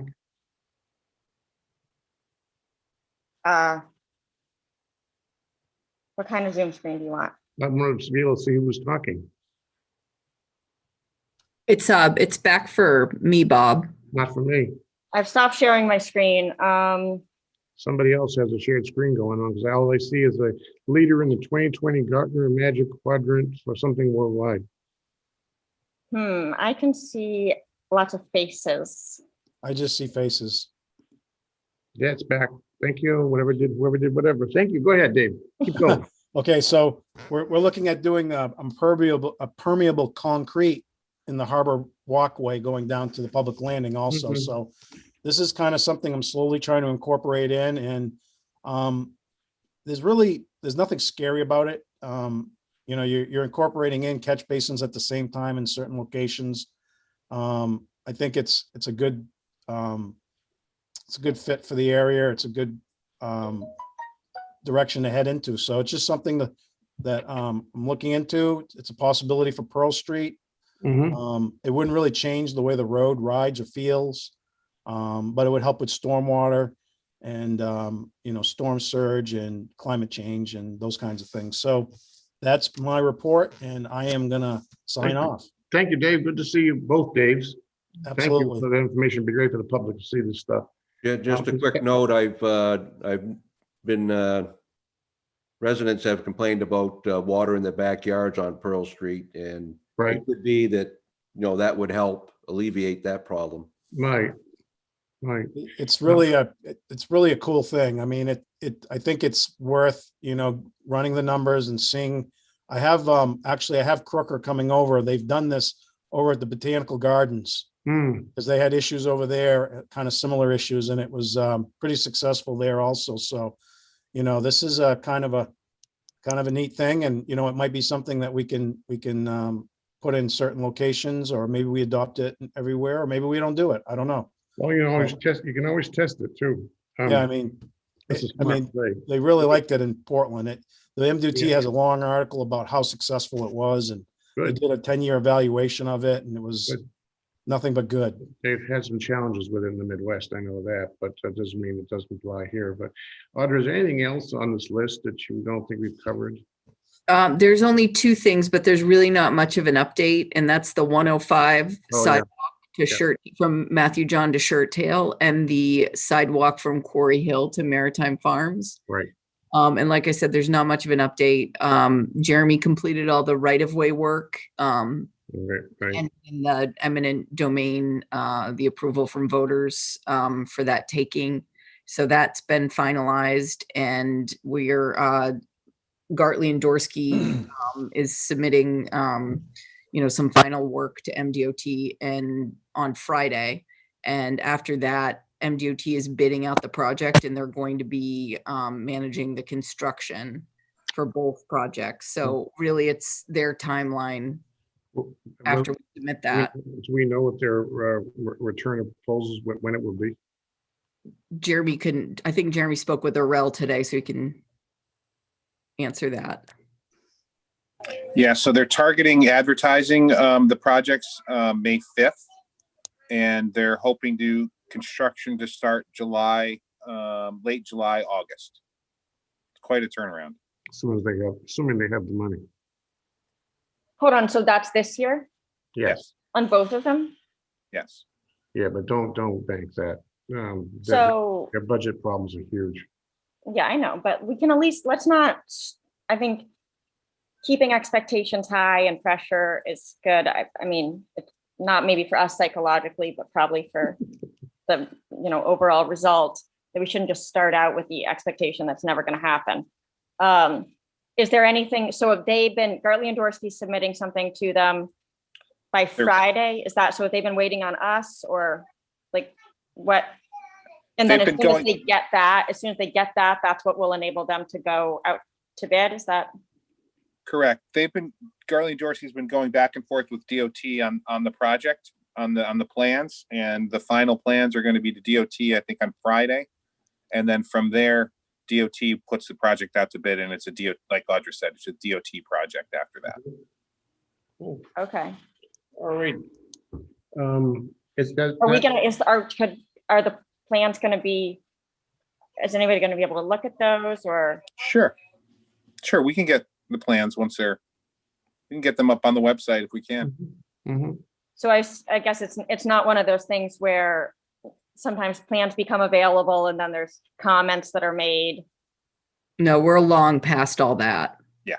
That's fine. I'm not waiting for that, just to be clear. But, yeah, they've been going back and forth with comments with DOT on this for a while. So this is it. Who has? Gartley and Dorsey? And DOT, yeah. Well, and also the public when we were doing all of the right-of-way work. Yeah. Mm-hmm. Great. Audra, is anything else on this list? So I think Dave had something. I was going to say that when they go out to bid on that job, that bid packet's going to get put on the MDOT website. Right. And we can pull all the plans and everything and look at them right then and there. Right. And I think Orel gave the date. Jeremy, what was the date on the bid package to go out? May 5th, you said. They're hoping May 5th. Yeah, so May 5th, you can look on the MDOT website and you'll be able to see everything that the bidders are looking at. Oh, great. Okay. Yeah. Cool. All right, with that, thanks, Daves, very much. Appreciate it, Jeremy, too. We're on to the final discussion items. The July 4th fireworks, Audra, what is that, So Christian? I've been approached by, the Camden area business group who, organizes the 4th of July fireworks. And they wanted to know if that was something that the town, was going to be supportive of this year. Interestingly enough, I got an email this morning from the town manager of Kennebunkport to me, the town manager of Bar Harbor, and another heavy tourist municipality asking about, like, what are you guys doing for 4th of July fireworks? So this is something that everybody across the state is looking at. I guess my 2 cents in the whole thing, and you all know this better than me, really the 4th of July fireworks event in Camden, it draws crowds that are very similar to like a festival. People like shoulder to shoulder packed along the streets. So, I mean, I'm not confident that restrictions are going to be lifted to the level where that type of activity is deemed safe by July 4th. I don't want to preempt any decisions of the state government, but I would be highly surprised if we let up restrictions enough that, the fireworks event from the level that we draw crowds here in Camden for it could ever be safe. Isn't this as simple as saying that all we can do is monitor Augusta and whether the valve is opened and how fast? Because you're absolutely right. That's a shoulder to shoulder kind of a thing. That assumes a wide open, Augusta policy. Yes. I mean, I feel like that maybe leaves a little too much hope and confusion and chaos that, I mean, it's kind of similar to so we just decided that we can't hold our annual town meeting. because of all of the best available information suggests that by June Mhm. 14th, it's not going to be reasonable to have 50 people in the opera house or how, Right. so I think it would be kind of ridiculous for us to say we can't hold our town meeting, but maybe we'll be able to do fireworks, which is a totally different level. Maybe, as Taylor said, maybe there'll be a miracle and we'll be able to call on the fireworks at the last minute, but that probably at this point, we need to be realistic and say it's not going to work this year. I would have to agree. We have to be consistent. I think you agree with that, Audra. There's no way we can address this at this point in time. I mean, I can only give a recommendation, and my recommendation is that there is no way we can safely manage this with the type of crowds that we draw. Mark, I agree. Sorry, Mark's muted. Mark, you're muted. But I read your lips. Go ahead. I think we would be foolish to make a decision right now to do something like that. When we're seeing internationally, we're seeing, in spite of the vaccine, we're seeing countries come back with a third wave of the virus. And we're seeing obviously gatherings in Miami Beach and such. Way too soon to make a decision like that. Yeah. I get this. Let's move on. I think we've all, kind of expressed it. We agree with you, Audra. I think Taylor's not here, but I'm sure he would say the same thing. On to manager's report. Do you have any manager's report stuff you want to add, Audra? Not above anything that we talked about. I do have a written report that I can send out to everyone. Great.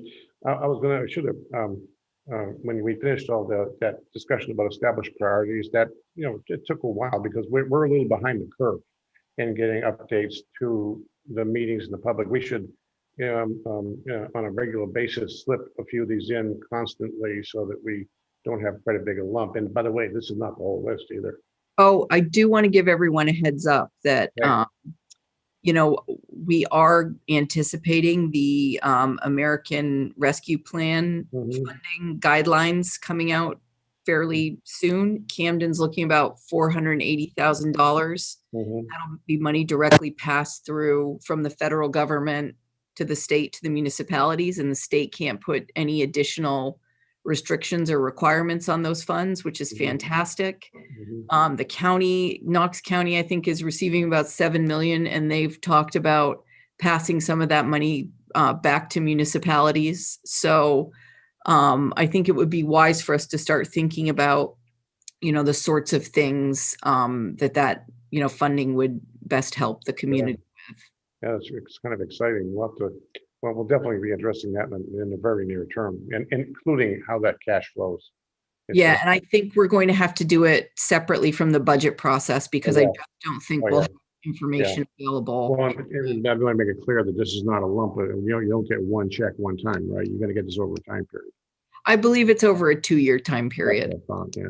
So it kind of changes things a little bit. I first heard and I said, oh God, we're getting a $480,000 check. Not so much. But thanks, Audra. Anything else, Audra? That's the big stuff. Select board reporting stuff. Allison. I think I've reported enough. Did well. Can come to our community conversations. Okay. Also, the Elver season did start yesterday.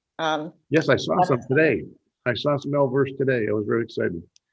You'll see the fishermen yes. there tonight. They did. They're just starting, they said. But anyhow, that was a kind of neat to see those little very expensive suckers. Marco. I would just like to say simply, it's been a very complex, interesting, and in some respects difficult meeting. And I would just like to thank everybody involved for, doing a really terrific job. I thought it's been, with as difficult as it could have been, it's been a really good meeting, and I appreciate that from everybody. Thank you, Mr. Ratner. Ms. Lookner, do you have anything you want to add? I am all set. You are all set. I guess I'm probably a little brainwashed too, but there's probably something I'm forgetting. I'm positive. I'm absolutely positive of that. It's been a tough meeting, and not tough. Just we got it done. That's what counts. I would like to make a motion that we adjourn the select board on this evening. Oh, so early. Breaks your heart, I know. Do I have There was a second from Jenna. Discussion, roll call vote, Allison. Aye. Jenna. Aye. Marco. Aye. And Bob, 4-0. Taylor's not here, so I'm not counted. Audra, thank you very much and your team for all they've done and all the energy and all the activity. I'm glad we did tonight, especially with this priorities, because it gives people a little bit better perspective of why we say when you said, particularly, we're awfully busy. We need to put some things on hiatus, like the committees thing. It's really important to understand the backdrop of all of that. And this is not the whole iceberg. And I mean, and I like with the committees, I really appreciate their patience right now because given how crazy the month of March is for all of us, it just really is clearing up some space so that we can clear the deck with some of this stuff that we need to do every year. Totally agree. And with that, But with that being said, there are going to be things coming their way. oh yeah, oh definitely. Also, they should pay attention to the budget committee discussions. I mean, sometimes there's this disconnect between the committees and then the budget committee, and that's really a time for all of us to be discussing the budget. It's a little bit bothersome that I think it would be too much for the select board to be all involved in that conversation with the budget committee because it would go on too long, but that we are missing a little bit of that ability to be able to talk to the department heads and ask questions and be engaged in that process. And I do think committee members should feel free to tune in and be a member of the public during those budget committee meetings and ask questions and advocate. Sounds good. With all that said, have a great evening, everybody, and the workload lies ahead. Good evening, and thanks so much, everybody. Good night. Thank you, Bob. Sure. Thanks, Bob. Thank you, guys.